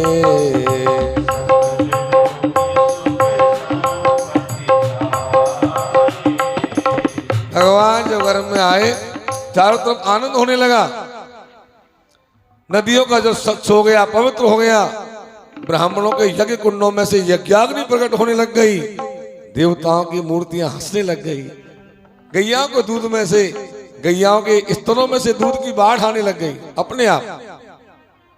और चारों तरफ का वातावरण शुद्ध हो गया। जंगल में 12 मासी फल हो गए। और धीरे धीरे बसंत ऋतु, चैत्र का महीना आ गया। चैत्र का महीना शुक्ल पक्ष और नौमी तिथि को भगवान ने चुना। नौमी तिथि मधुमास पुनीता।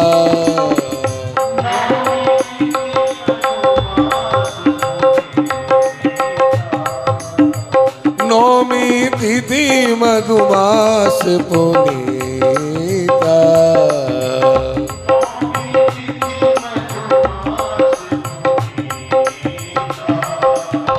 शुक्ल पक्ष अभिजित हरि पीता।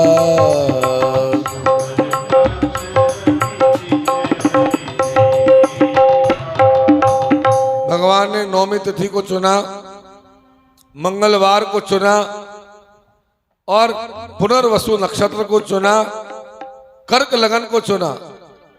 वाल्मीकि रामायण में कहते हैं कि चैत्र मासे सिते पक्षे नवम्याम च पुनर्वसु मध्याह्ने कर्कटे लग्ने जातो श्री राम स्वयं हरि।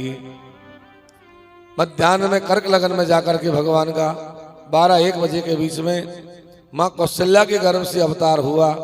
जिस समय भगवान का अवतार हुआ, देवताओं ने दुभियों के वाद्य पुष्पों की वर्षा। बोले रामचंद्र भगवान की, अयोध्यानाथ भगवान की। आइए अब बड़े भाव से भगवान के राम जन्म का अवतार का प्रसंग गाइए सब लोग ताली बजाते हुए। भाई प्रगट कृपाला दीन दयाला कौशल्या हितकारी।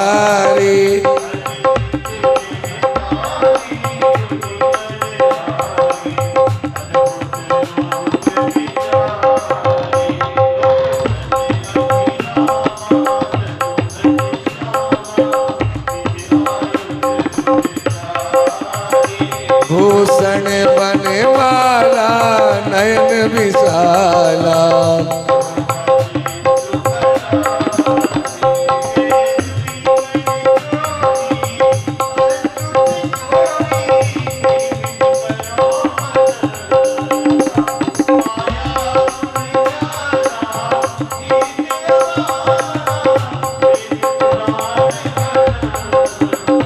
करुणा सुख सागर सब गुण आगर।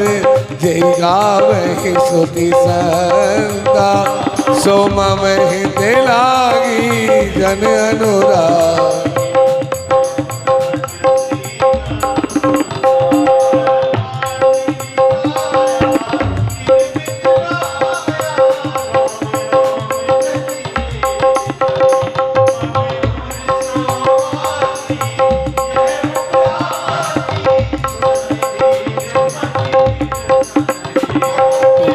जब जाना प्रभु मुझसे गाना चरित बहुत विधि कीन चाहे।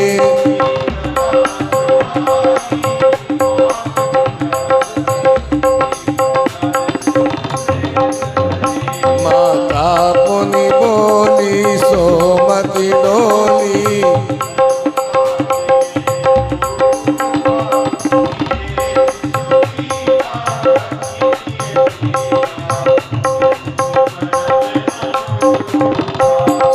वचन सो जाना रोदन गाना कोई बालक सुर भूपा।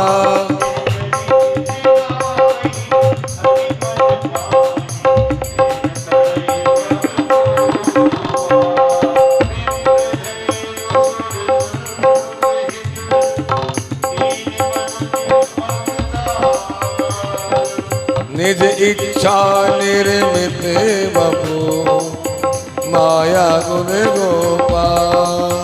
सीता राम राम राम सीता राम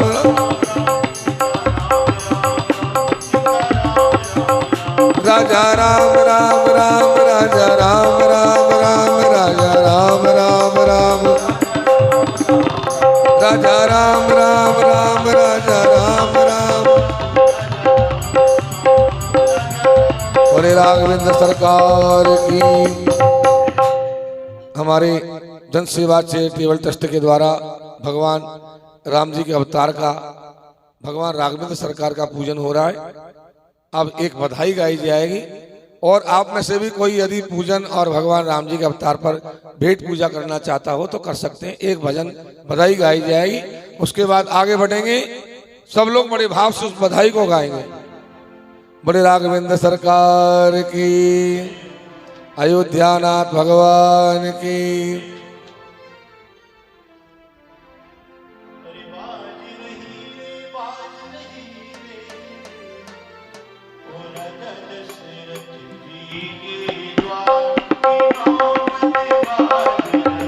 राजा दशरथ जी के द्वार की नौबत बाज रही।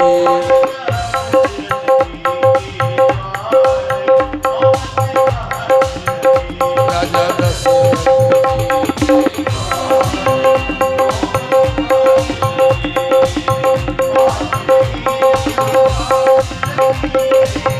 बाज रही रे, बाज रही रे।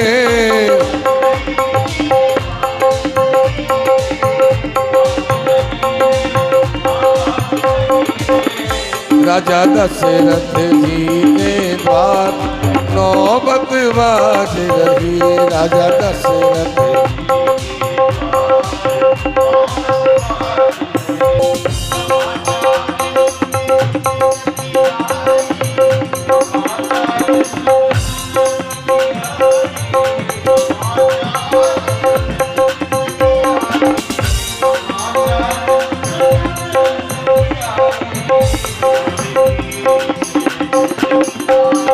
नौबत बाज रही।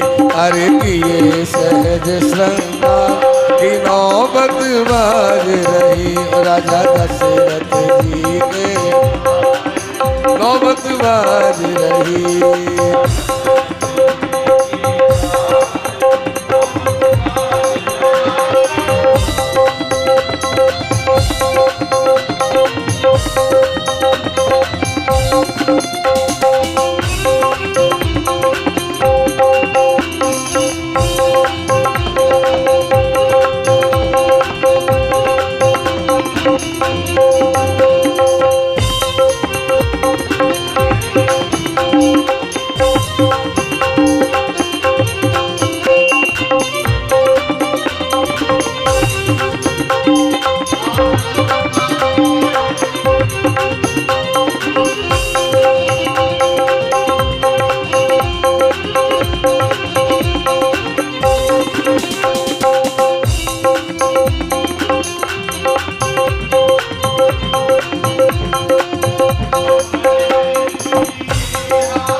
मंगल द्रव्य लिए हाथन में,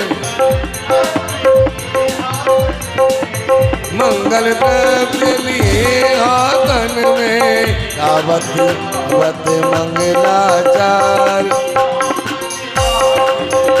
सब गावत मंगलाचार की नौबत बाज। ओ राजा दशरथ जी के द्वार वो नौबत बाज रही।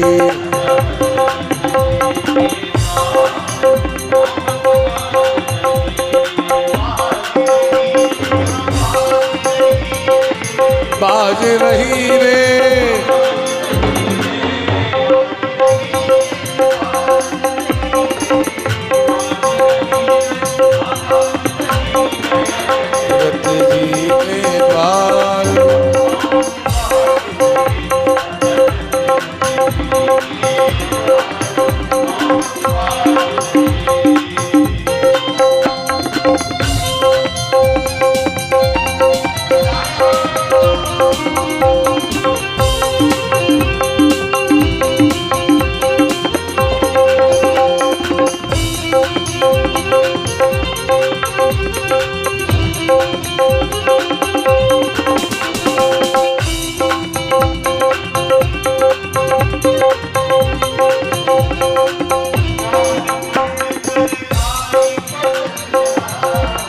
पुण्य करे आई कौशल्या,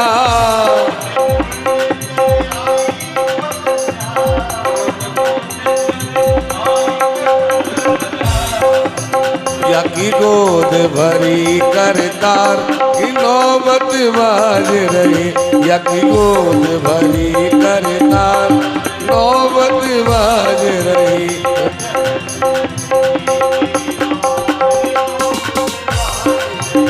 राजा दशरथ जी के द्वार नौबत बाज रही।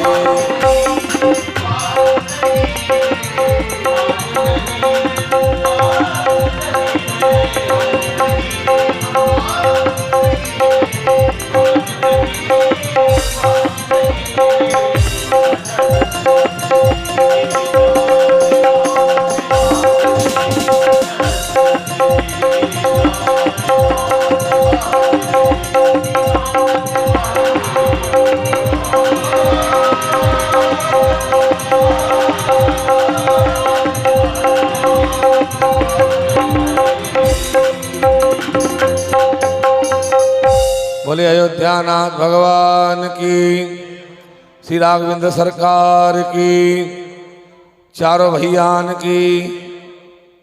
तो यहाँ भगवान का अवतार हुआ और भगवान राम जी का प्रसंग भागवत में सुखदेव जी एक श्लोक में कह गए।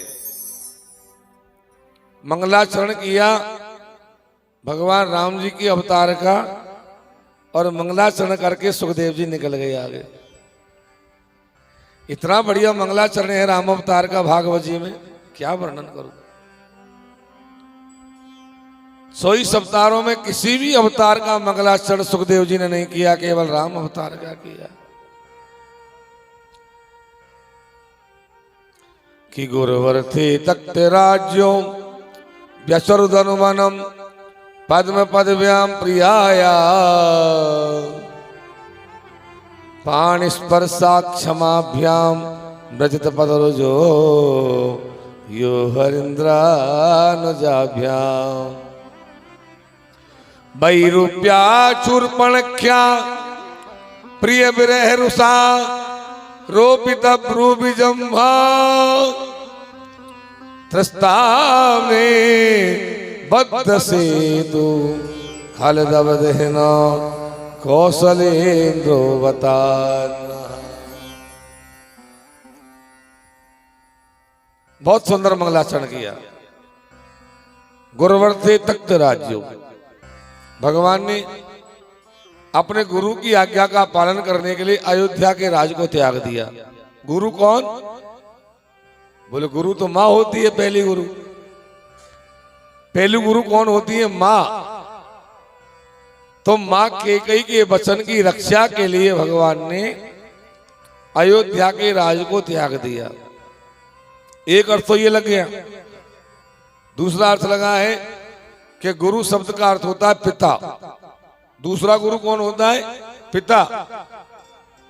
तो अपने पिता महाराज दशरथ के वचन की रक्षा के लिए भगवान ने अयोध्या के राज को घास के तिनके के समान त्याग दिया। तीसरा गुरु शब्द का अर्थ है गुरु वाल्मीकि का अर्थ है। महाराज वाल्मीकि के लिए बताया है। बोले वाल्मीकि के लिए क्यों बताया? बोले वाल्मीकि जी महाराज ने भगवान राम के जन्म के 10,000 वर्ष पहले ही और वाल्मीकि रामायण लिख दिया था और उसमें लिख दिया था कि भगवान राम को वनवास होगा। उस वचन को सत्य करने के लिए भगवान ने गुरुवर थे तख्त राज्यो अयोध्या के राज को त्याग दिया। एक गुरुवर थे का अर्थ एक और लगाया वशिष्ठ मुनि के लिए। वशिष्ठ मुनि के लिए कैसे लगाया? बोले वशिष्ठ जी महाराज ने एक बार केवट से कहा था, केवट जब भगवान राम का अवतार होगा और भगवान जब वनवास में जाएंगे तो सुरसरी गंगा के किनारे आएंगे और तू उनके चरण धोएगा, तुझे सौभाग्य प्राप्त होगा। वो उस वचन को सत्य करने के लिए गुरुवर थे तख्त राज्यो, भगवान ने अयोध्या के राज को त्याग दिया। गुरुवर थे तख्त राज्यो व्यसरुदनुवनम पद्म पदव्याम प्रियाया। भगवान कितने सुकोमल है राम जी, कितने सुकोमल है राम जी कि भैया सबसे कोमल चीज होती है पदम। पदम का मतलब कमल। कमल से भी कोई कोमल होता है क्या? कमल से तो कोई कोमल नहीं होता। लेकिन हमारी जानकी माता तो कमल के फूल से भी ज्यादा कोमल थी। पद्म पदव्याम प्रियाया। जानकी माता तो जब विवाह हुआ उस समय कमल के फूल से भी ज्यादा कोमल थी। लेकिन वही जानकी माता का जब विवाह राम जी से हो गया और अयोध्या में आई और राम जी के जब चरण दबाती थी माता जानकी, तो भगवान कहते धीरे धीरे दबाओ, मेरे दर्द हो रहा है, धीरे दबाओ, मेरे दर्द हो रहा है। इसका मतलब राम जी के चरण कितने सुकोमल होंगे, हमारे राम जी कितने कोमल होंगे। लेकिन वही राम जी जब 14 वर्ष के वनवास में गए तो मां क्या हुआ? बोले पाणि स्पर्शाक्षमाभ्याम मर्जित पत्रोजो यो हरिंद्रानुजाभ्याम। वहां वनवास में बंदर भालू आकर के भगवान के पैर दबाते थे। जब बंदर भालू दबाते थे तब भगवान के दर्द नहीं होता था। एक तरफ राम जी इतने कोमल हैं और एक तरफ राम जी इतने कठोर हैं। तुलना तो अध्ययन करिए आप लोग। एक तरफ राम जी कितने कोमल हैं और एक तरफ राम जी कितने कठोर हैं। जो बंदर भालू और अपने कठोर हाथों से भगवान के पैर दबाते और भगवान को दर्द नहीं होता, और जानकी जी दबाती तो दर्द होता था। इतने कोमल। हमारे राम जी इतने शर्मीले हैं कि जब जनकपुरी में गए तो जनकपुरी में राम जी ने अपनी गर्दन को ऊंचा नहीं किया, नीचे को गर्दन रखी। जनकपुरी की स्त्रियों ने, कईयों ने तो ये भी कह दिया, अरे ऐसा लगे ये बड़ी लाला की गर्दन में कुछ कमी दिखे, ऊपर तो देखे ही नहीं, इतने शर्मीले। और वही राम जी ने पंचवटी पर जब सुपनखा आई तो भाई रुपया चूर्पणख्या प्रिय बिरह रुषा रूपितब्रु विजंभ। सुपनखा जब आई तो वही सुपनखा को कुरूप कर दिया, कुरूप कर दिया। अब आप कहोगे साहब आप गलत बोल रहे हो, सुपनखा को कुरूप तो लक्ष्मण जी ने किया, आप ये कह रहे हो उन्होंने कर दिया। बोले मैं जो कह रहा हूं वो सुनो, आप भागवत में लिख रहा है वही तो कह रहा हूं। या भागवत में तो ये लिख रहा है कि राम जी ने किया है, और भागवत में नहीं कई ग्रंथों में लिख रहा है ऐसा, लक्ष्मण जी से नहीं किया। लक्ष्मण जी का तो तुलसी के रामायण में है केवल मात्र, बस कई ग्रंथों में राम जी का प्रमाण आता। गोपियां भी, और जब भ्रमर गीत गाती तो भ्रमर गीत में भी वही बात कहती है। उस प्रपंच में नहीं पढ़ना हमको। तो एक तरफ इतने शर्मीले, एक तरफ इतने कठोर कि स्त्री जो आई विवाह करने बेचारी, उसके नाक कान काट दिए। एक तरफ भगवान राम जी जब सीता जी का हरण हुआ तो जटायु को घायल अवस्था में भगवान ने देखा, और जटायु को जब देखा तो जटायु को गोद में ले लिया और अपनी जटाओं से उसकी सारी धूल को साफ किया। नेत्रों से अश्रु बहने लगे भगवान की, ये क्या दशा हो गई तुम्हारी। इतना करुणा में मेरे प्रभु का, राम जी का इतने करुणा में है मेरे प्रभु। और वही राम जी जब समुद्र के किनारे गए और समुद्र ने जब रास्ता नहीं दिया तो भगवान राम जी ने समुद्र को अपना वो रूप दिखाया।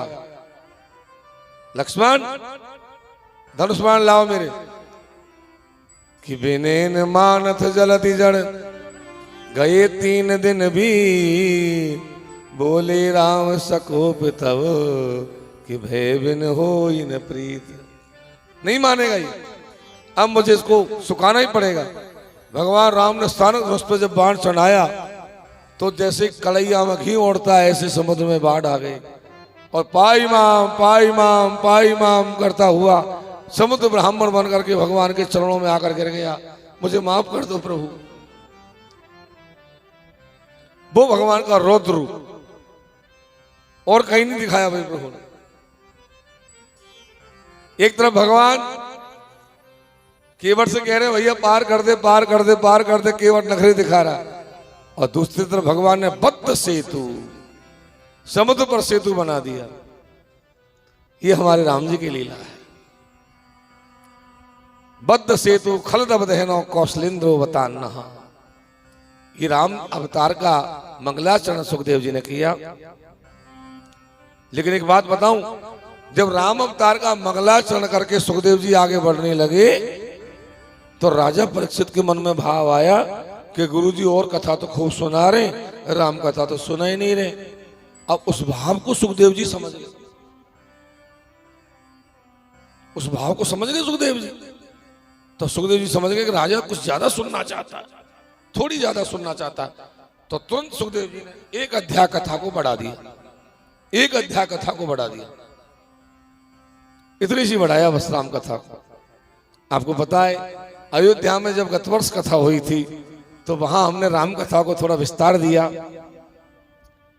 तो वैसे कथा तो बहुत कम है, लेकिन वहां अयोध्या थी, भगवान राम जी की लीला भूमि थी, तो वहां हमने प्रयास किया कि भाई राम कथा भी अच्छी से अच्छे ढंग से सुनाया जाए तो ठीक रहे, इतना ज्यादा से ज्यादा समय दिया जाए तो ठीक रहे। तो वहां थोड़ा विस्तार किया हमने कथा का, राम कथा का।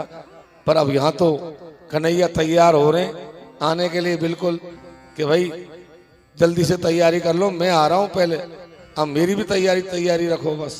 तो केवल राम जी को प्रणाम करके आगे बढ़ना पड़ेगा। तो आगे कहा कि विश्वामित्रा धरे ये न मारीचाद्या निशाचरा पश्यतो लक्ष्मण शैव आता नैरत पुंगवा। भगवान थोड़े बड़े हुए तो विश्वामित्र जी का यज्ञ पूर्ण किया भगवान ने जाकर के।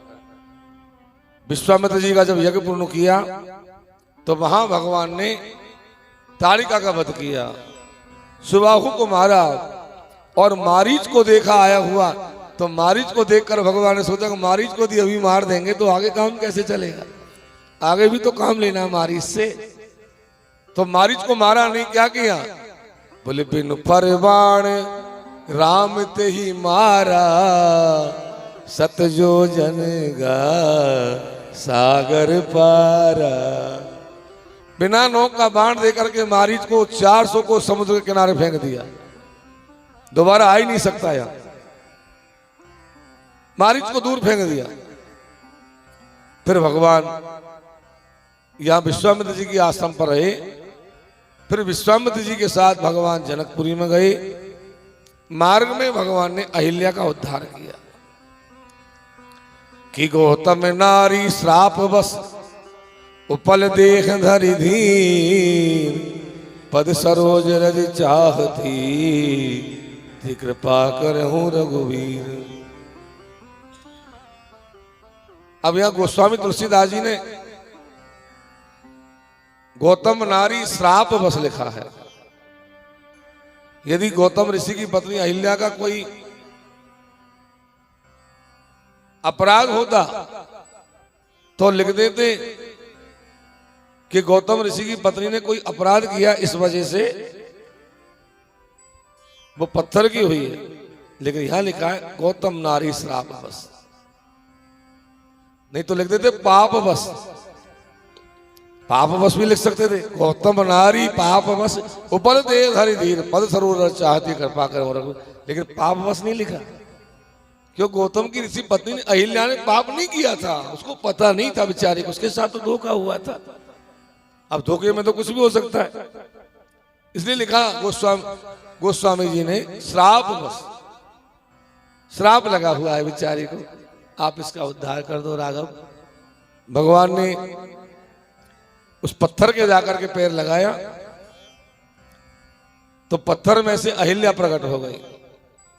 बोले राघवेंद्र सरकार की नमामि रामम परिपूर्ण कामम जगद्धिरामम नैना विरामम। अहिल्या ने बहुत सुंदर भगवान की स्तुति गाई और वो भगवान के धाम को चली गई। उसके बाद भगवान जनकपुरी में पहुंचे, वहां बगीचे में जाकर के भगवान ने विश्राम किया। महाराज जनक अगवानी करने आए, उनको लेकर के गए। राजा जनक की नगरी में जाकर के भगवान ने, और सुखदेव जी वर्णन करते हैं कि जो धनुष कभी उठाने का काम पड़ता 300 राजा मिलकर के उठाते, 300 राजा जब मिलकर के उठाते तब वो धनुष उठता था। और सीता जी ने अकेले ही उठा करके उसके ऐसे धर दिया। तो महाराज जनक ने विचार कर लिया कि भाई मेरी बेटी इतनी बलवान है तो कोई बलवान ही दूल्हा ढूंढना चाहिए, योग्य वर ढूंढना चाहिए। यो लोक वीर समितो धनुरई समुग्रम सीता स्वयंवर ग्रहे त्रिशतोपनीतम आदाय बालक जलील इवेक्षु यष्ट्यम सज्जीकृतम नभ विकश्यप वंज मध्य। 10,000 राजा नहीं हिला पाए उस धनुष को। रामायण में चौपाई आती है कि भूप सहस 10 एक ही 12, भूप सहस 10 एक ही 12 लगे उठावन टरई न टारा। 10,000 राजा नहीं हिला सके। क्यों नहीं हिला सके?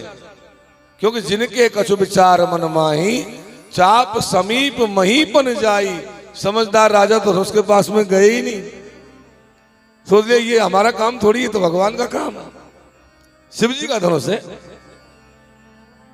लेकिन मूढ़ राजा गए, अभिमानी राजा गए, तो मूढ़ राजा अभिमानी राजा जब धनुष के पास में गए तो उनका वजन भी धनुष में बढ़ गया और धनुष और ज्यादा भारी होता ही चला गया। अधिक अधिक गरुआ है। अब देखो सारे राजा तो मनमुखी हैं, पर हमारे राम जी मनमुखी नहीं है। हमारे राम जी गुरुमुखी हैं। जब गुरु जी ने कहा कि राम उठो, राजा जनक के संताप को दूर करो, तब राम जी उठे। गुरु जी की आज्ञा से उठे। हर जगह मर्यादा। भगवान राम जी का जो अवतार हुआ है वो मर्यादा के लिए हुआ है। रामायण एक मर्यादित ग्रंथ है। राम जी ने जो किया वो सब करो, लेकिन कृष्ण ने जो किया वो कोई कर नहीं सकता। कृष्ण ने तो जो कहा है वो करो। वो योगेश्वर है, वो योगेश्वर की लीला है। भगवान राम जी अपने गुरु जी की आज्ञा को मान करके गए और जैसे हाथी गन्ने को तोड़ देता है, ऐसे भगवान राम जी ने धनुष को तोड़ा। पूरे राघवेंद्र सरकार की। धनुष जब टूट गया तो जय क्षण मध्य राम धनु तोरा, पूरे भवन भरी घोर कठोरा। ये धनुष के टूटने की जैसे आवाज हुई, परशुराम जी महाराज आ गए। अब देखो भागवत जी में क्या लिखा है, वाल्मीकि रामायण में क्या लिखा है कि परशुराम जी कब आए? जब सीता जी को लेकर के आ रहे थे तो रास्ते में परशुराम जी मिले थे, मार्ग में मिले थे, तब उनको घेरा था। कहां ले जा रहा है, कौन है, क्या है ये? लेकिन तुलसीदास जी ने देखा कि भाई बाद में परशुराम जी आएंगे तो वो आनंद नहीं आएगा, तुरंत धनुष टूटते ही बुलवाओ, तब आनंद आएगा उसका। तो तुलसीदास जी महाराज ने उसको तुरंत धनुष के टूटते ही, थे अवसर सोने शिव धन भंगा,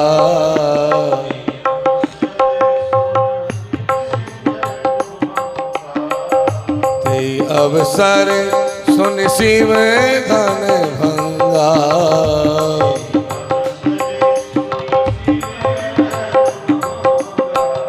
आयो भृगुकुल कमल पतंगा।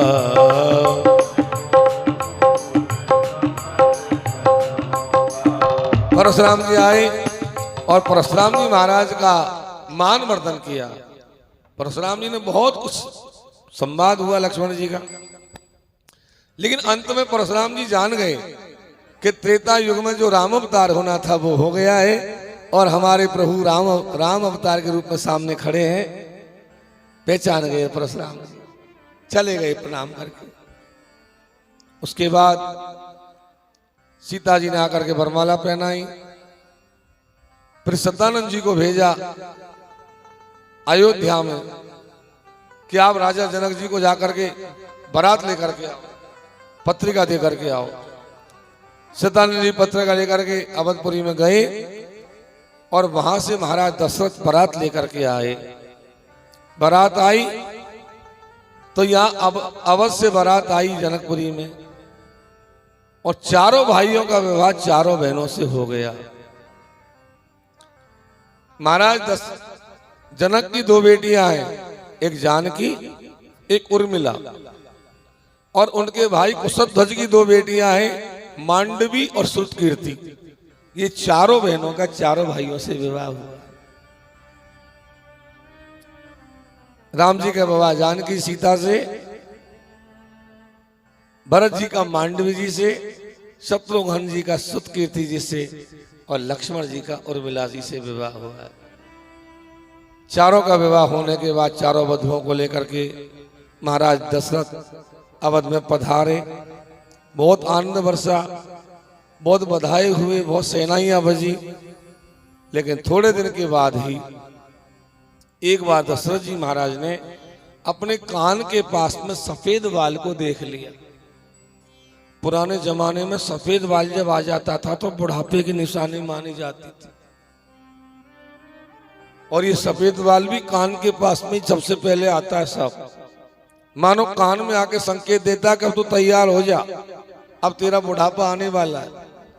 लेकिन आजकल तो छोटे छोटे बच्चों के सफेद बाल आ रहे, कलर करके घूमते हैं सब लोग। महाराज दशरथ ने सफेद बाल के देखते ही तुरंत गुरुजी के पास में गए। बोले गुरुजी सफेद बाल आ गया, अब मुझे जंगल में जाना चाहिए, भजन करने का समय आ गया मेरा। गुरुजी बोले बिल्कुल सत्य है। बोले अब बताओ ना मुहूर्त कौन सा है राम जी को राजगद्दी देने का। तो गुरुजी ने कोई मुहूर्त नहीं निकाला था। कोई कहते हैं मुहूर्त निकालो, फिर वो किया, लब्बी राम जी को वनवास हो गया। अरे गुरुजी ने मुहूर्त कहाँ निकाला था? गुरुजी ने तो ये कहा था कि जिस दिन राम राजा बनेंगे वो सबसे बढ़िया मुहूर्त होगा, वही दिन सबसे बढ़िया होगा। महाराज दशरथ ने सारी तैयारियां कर ली। लक्ष्मण और भगवान राम तो यहां थे, लेकिन भरत शत्रुघ्न दोनों ननिहाल में थे। जब राज्याभिषेक की तैयारियां हो गई तो ऐन वक्त पर आज मां कैकेयी ने महाराज दशरथ से 2 वरदान मांग लिए। पहले वरदान में अपने पुत्र भरत को राज मांग लिया, और दूसरे वरदान में भगवान राम को 14 वर्ष का वनवास मांग लिया। तापस वेश विशेष उदासी 14 वर्ष राम वनवासी। ऐसा क्यों कहा? तापस वेश में क्यों भेजा? साधारण वेश में भी तो जा सकते थे भगवान। बोले कैकेयी जानती थी कि साधारण वेश में जाएंगे तो राक्षस लोग छेड़खानी नहीं करेंगे, तापस वेश में जाएंगे तो राक्षस लोग छेड़खानी करेंगे, तब भगवान उनका वंश विध्वंस करेंगे। इसलिए कहा तापस वेश विशेष उदासी 14 वर्ष राम वनवासी। हर चीज का कारण रामायण में छिपा हुआ है। 14 वर्ष का जब वनवास मांगा, महाराज दशरथ जी ने तो देने से मना कर दिया। बोले मैं नहीं दूंगा, तूने तो मेरे प्राण मांग लिए। मूर्छित हो गए महाराज दशरथ, मूर्छित हो गए। लेकिन मेरे राघव भगवान को पता चला कि पिताजी ने 2 वचन दिए थे मां को, उन दोनों वचनों को मां ने मांग लिया है। तो भगवान ने सोचा कि भाई अब तो मुझे वचन का पालन करना ही करना है, क्योंकि रामो दुर्नाभि भाषते, राम 2 बार नहीं बोलता। भगवान राम जी का अब देखो साक्षात यदि मर्यादा देखनी है तो राम में देखो। मर्यादा का रूप है तो राम है।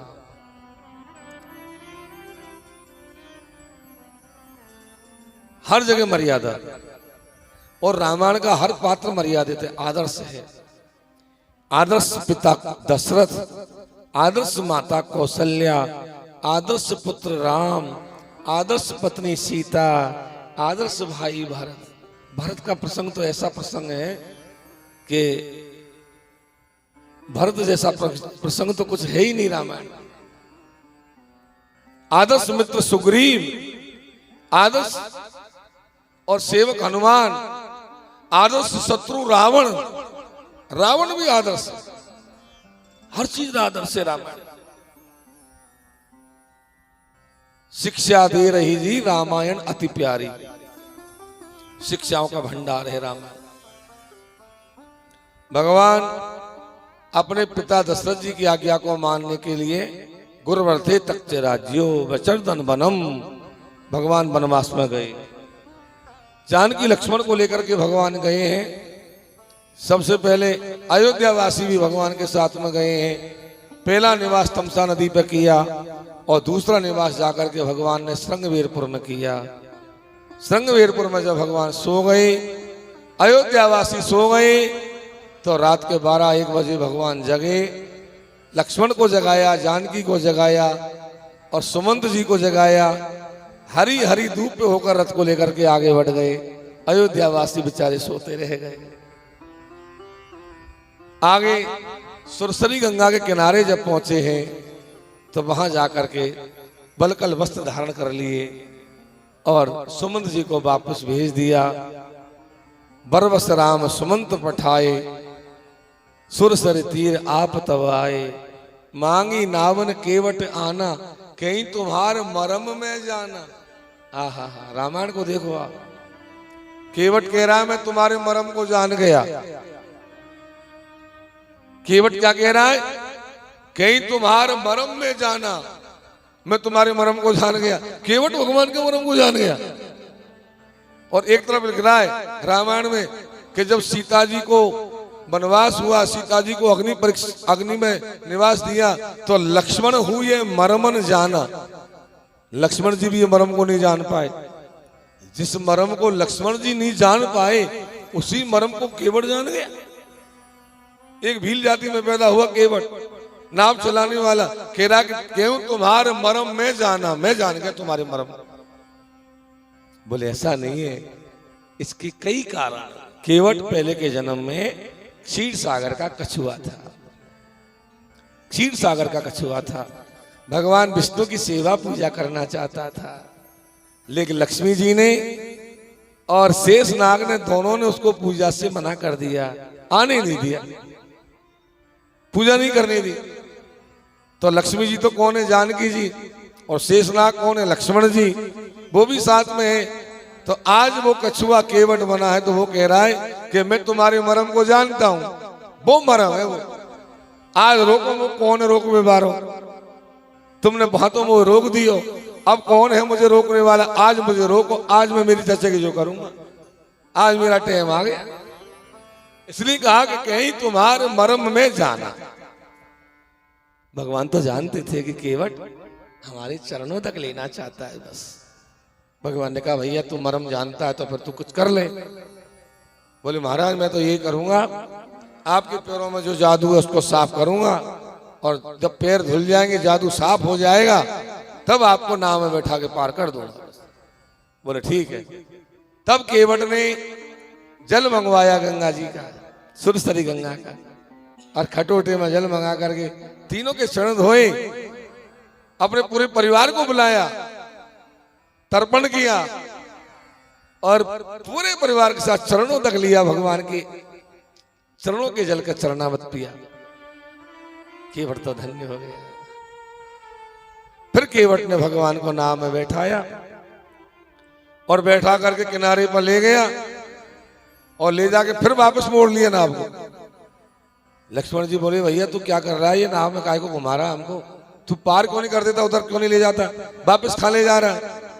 केवट तो मस्त हो रहा है, गा रहा है, अरे मेरी नैया में लक्ष्मण राम, गंगा मैया धीरे बहो।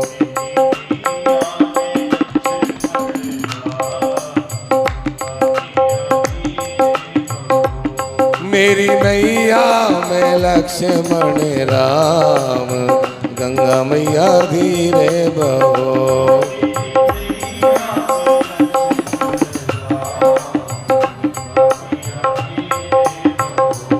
अरे धीरे बहोरी, धीरे बहोरी,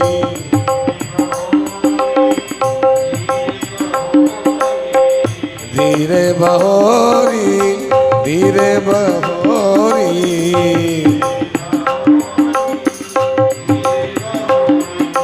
नैया में लक्ष्मण राम, गंगा मैया धीरे बहो।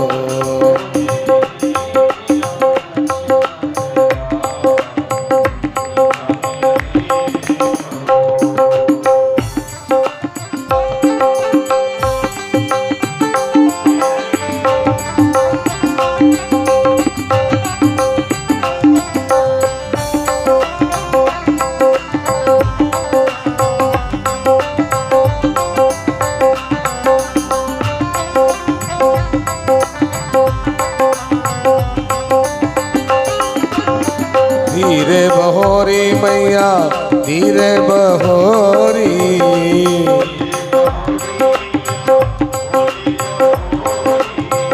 धीरे बहोरी मैया, धीरे बहोरी।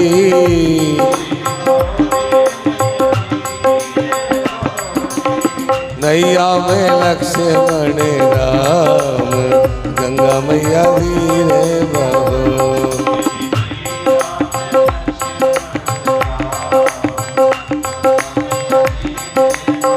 ओ मेरी नैया में लक्ष्मण राम, गंगा मैया धीरे बहो।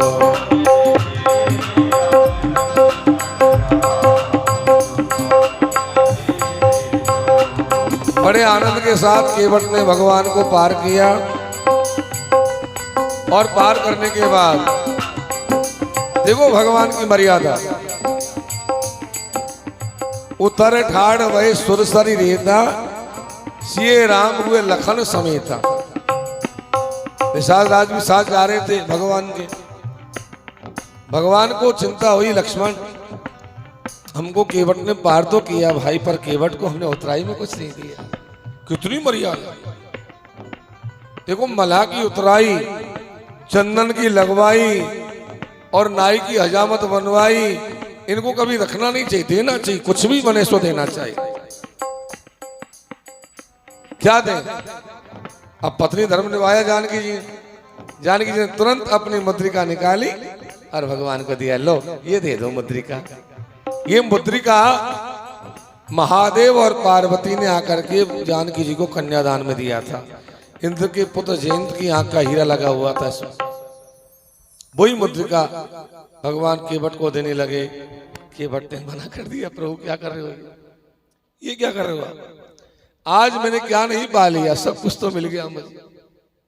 नाथ आज मैं काहन पावा, मिटे दोष दुख दारिद दावा। आज सब कुछ पा लिया मैंने। अब तक मैंने जितनी मजूरी करी सही फल तो आज ही मुझे मिला है। अब तो नाथ मैं एक ही बात चाहता हूं कि आप जब वापस आओ 14 वर्ष के बाद, 14 वर्ष के बाद जब आप वापस आओ तो दास को दर्शन दे करके जाना। और आपको पता है भगवान जब 14 वर्ष के बाद वापस आए तो केवट के यहाँ भगवान ने अपने पुष्पक विमान को रुकवाया और केवट को पुष्पक विमान में बैठाया और केवट को लेकर के भगवान अयोध्या में गए। और केवट ने कह दिया, अब प्रभु मैं अयोध्या में रहूंगा आराम से। इतने कृपालु है मेरे राम, भूले नहीं भगवान। क्या केवट को दर्शन दे? दर्शन नहीं, साथ में लेकर के गए अयोध्या में, पुष्पक विमान में बैठा करके लेकर के गए। इतने कृपालु है। केवट पर कृपा की। भरद्वाज मुनि के आश्रम पर गए। भरद्वाज मुनि ने बहुत सुंदर स्वागत किया हमारे प्रभु का। वाल्मीकि मुनि के आश्रम पर जब आए, वाल्मीकि मुनि ने भी बहुत सुंदर स्वागत किया भगवान का। फिर चित्रकूट पर्वत पर जाकर के भगवान ने वास किया 12 वर्ष तक। चित्रकूट पर्वत ये भगवान का ही स्वरूप है। कामगिरी पर्वत परिक्रमा दी जाती है, मंदाकिनी गंगा बह रही है, तो चित्रकूट पर्वत पर जाकर भगवान जब बसे तो वहां तो आनंद हो गया। सारे भील किरात कौल ऋषि मुनि सब प्रसन्न हो गए, आनंद आ गया। भगवान के आगमन से चित्रकूट की शोभा न जाने क्या से क्या हो गई। भगवान जब चित्रकूट पर पहुंचे तब सुमंत जी वापस रथ लेकर के अयोध्या में गए। महाराज दशरथ को जाकर समाचार जब दिया राम जी के जाने का, राम राम कही राम कही राम राम कही राम, राम राम कह करके महाराज दशरथ ने प्राण त्याग दिए। जब प्राण त्याग दिए तो गुरुजी ने भरत और शत्रुघ्न को बुलवाया।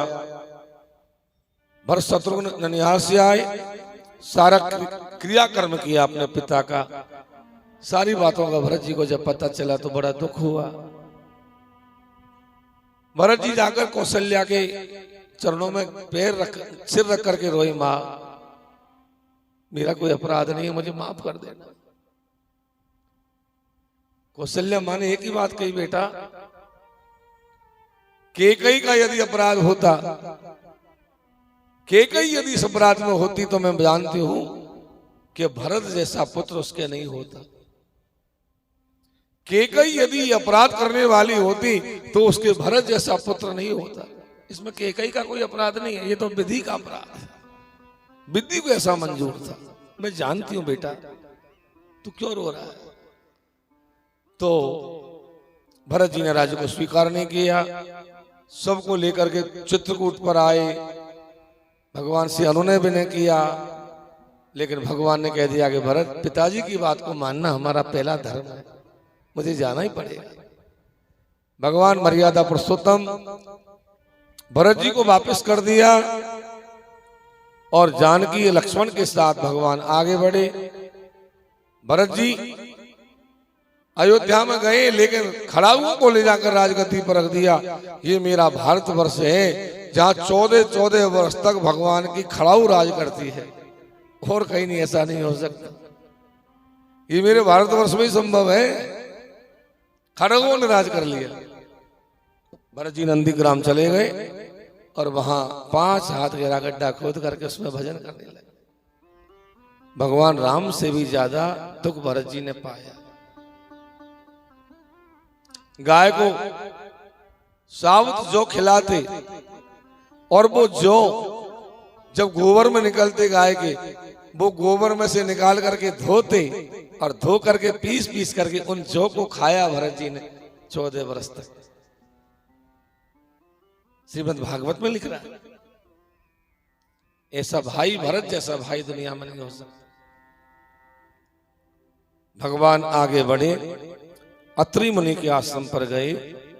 अत्रि मुनि की पत्नी अनसुईया जी ने बहुत सुंदर ज्ञान दिया जानकी को। क्या ज्ञान दिया? कि एक ही धर्म एक व्रत नेमा,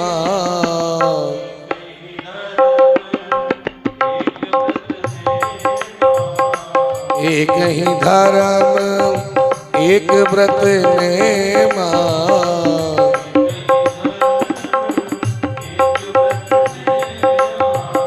काय वचन मन पति पद प्रेमा।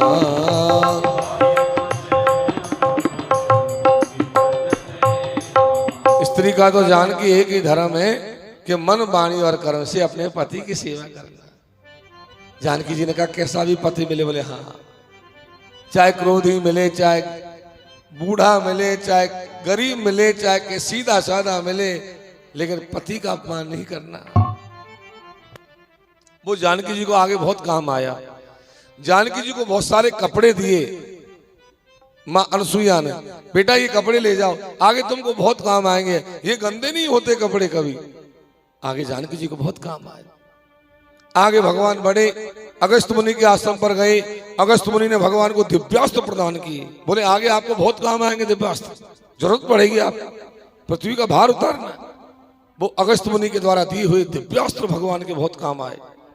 फिर भगवान पंचवटी पर पहुंचे। पंचवटी पर भगवान की प्राणप्रिय जानकी हरण हुआ। दशकंदर रावण हरण करके ले गया। भगवान ने मामा मारीच का पीछा करके जब आए, आश्रम को खाली देखा। आगे बढ़े तो जटायु ने सारी बात बताई कि नाथ, लंकाधिपति रावण आपकी पत्नी का हरण करके ले गया। मैंने उसको बहुत बचाने का प्रयास किया, लेकिन मेरे पंख काट दिए, मैं क्या करूं। भगवान ने जटायु को परम धाम भेजा। उसके बाद भगवान आगे बढ़े और आगे भगवान सबरी के आश्रम पर पहुंचे। सबरी के आश्रम पर जाकर के भगवान ने मां सबरी को नवधा भक्ति का ज्ञान दिया। बहुत पावन चरित्र। प्रथम भगति संतन कर संगा। हे मां, मेरी पहली भक्ति है संतों का संग, और दूसरी भक्ति मेरी कथा प्रसंगा, मेरी कथा सुनना दूसरी भक्ति। संतों का संग करना पहली भक्ति, कथा सुनना मेरी दूसरी भक्ति। इस प्रकार से नवदा भक्ति का ज्ञान आज मां को दिया। सबरी मां को ज्ञान दिया। देखो, एक भीलनी जाति की स्त्री को जाकर के हमारे राघव ने नवदा भक्ति का ज्ञान प्रदान किया, और वो सबरी भगवान के देखते देखते परम धाम को चली गई।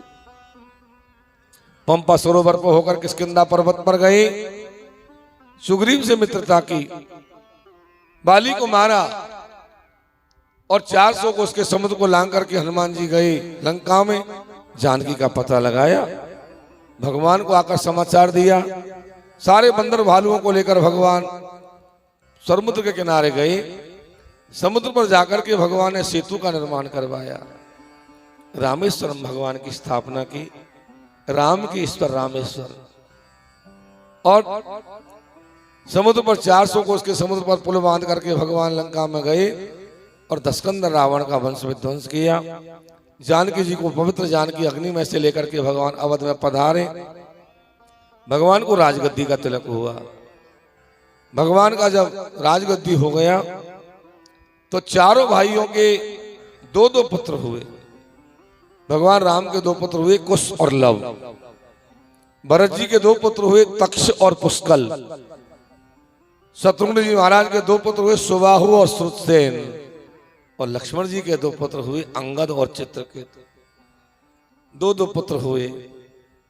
भरत जी ने गंधर्वों का राज जीता, शत्रुघ्न जी ने लंका के राजा लवणा, शत्रुघ्न जी ने मथुरा के राजा लवणासुर को मारकर मथुरापुरी का राज्य बसाया। लेकिन लक्ष्मण जी ने आजीवन भगवान की सेवा की। वाल्मीकि रामायण कहती है कि 11,000 वर्ष तक भगवान ने राज्य किया अयोध्या में, लेकिन भागवत जी कहती है 11,000 वर्ष नहीं, 13,000 वर्ष राज्य किया। भागवत जी क्या कहती है?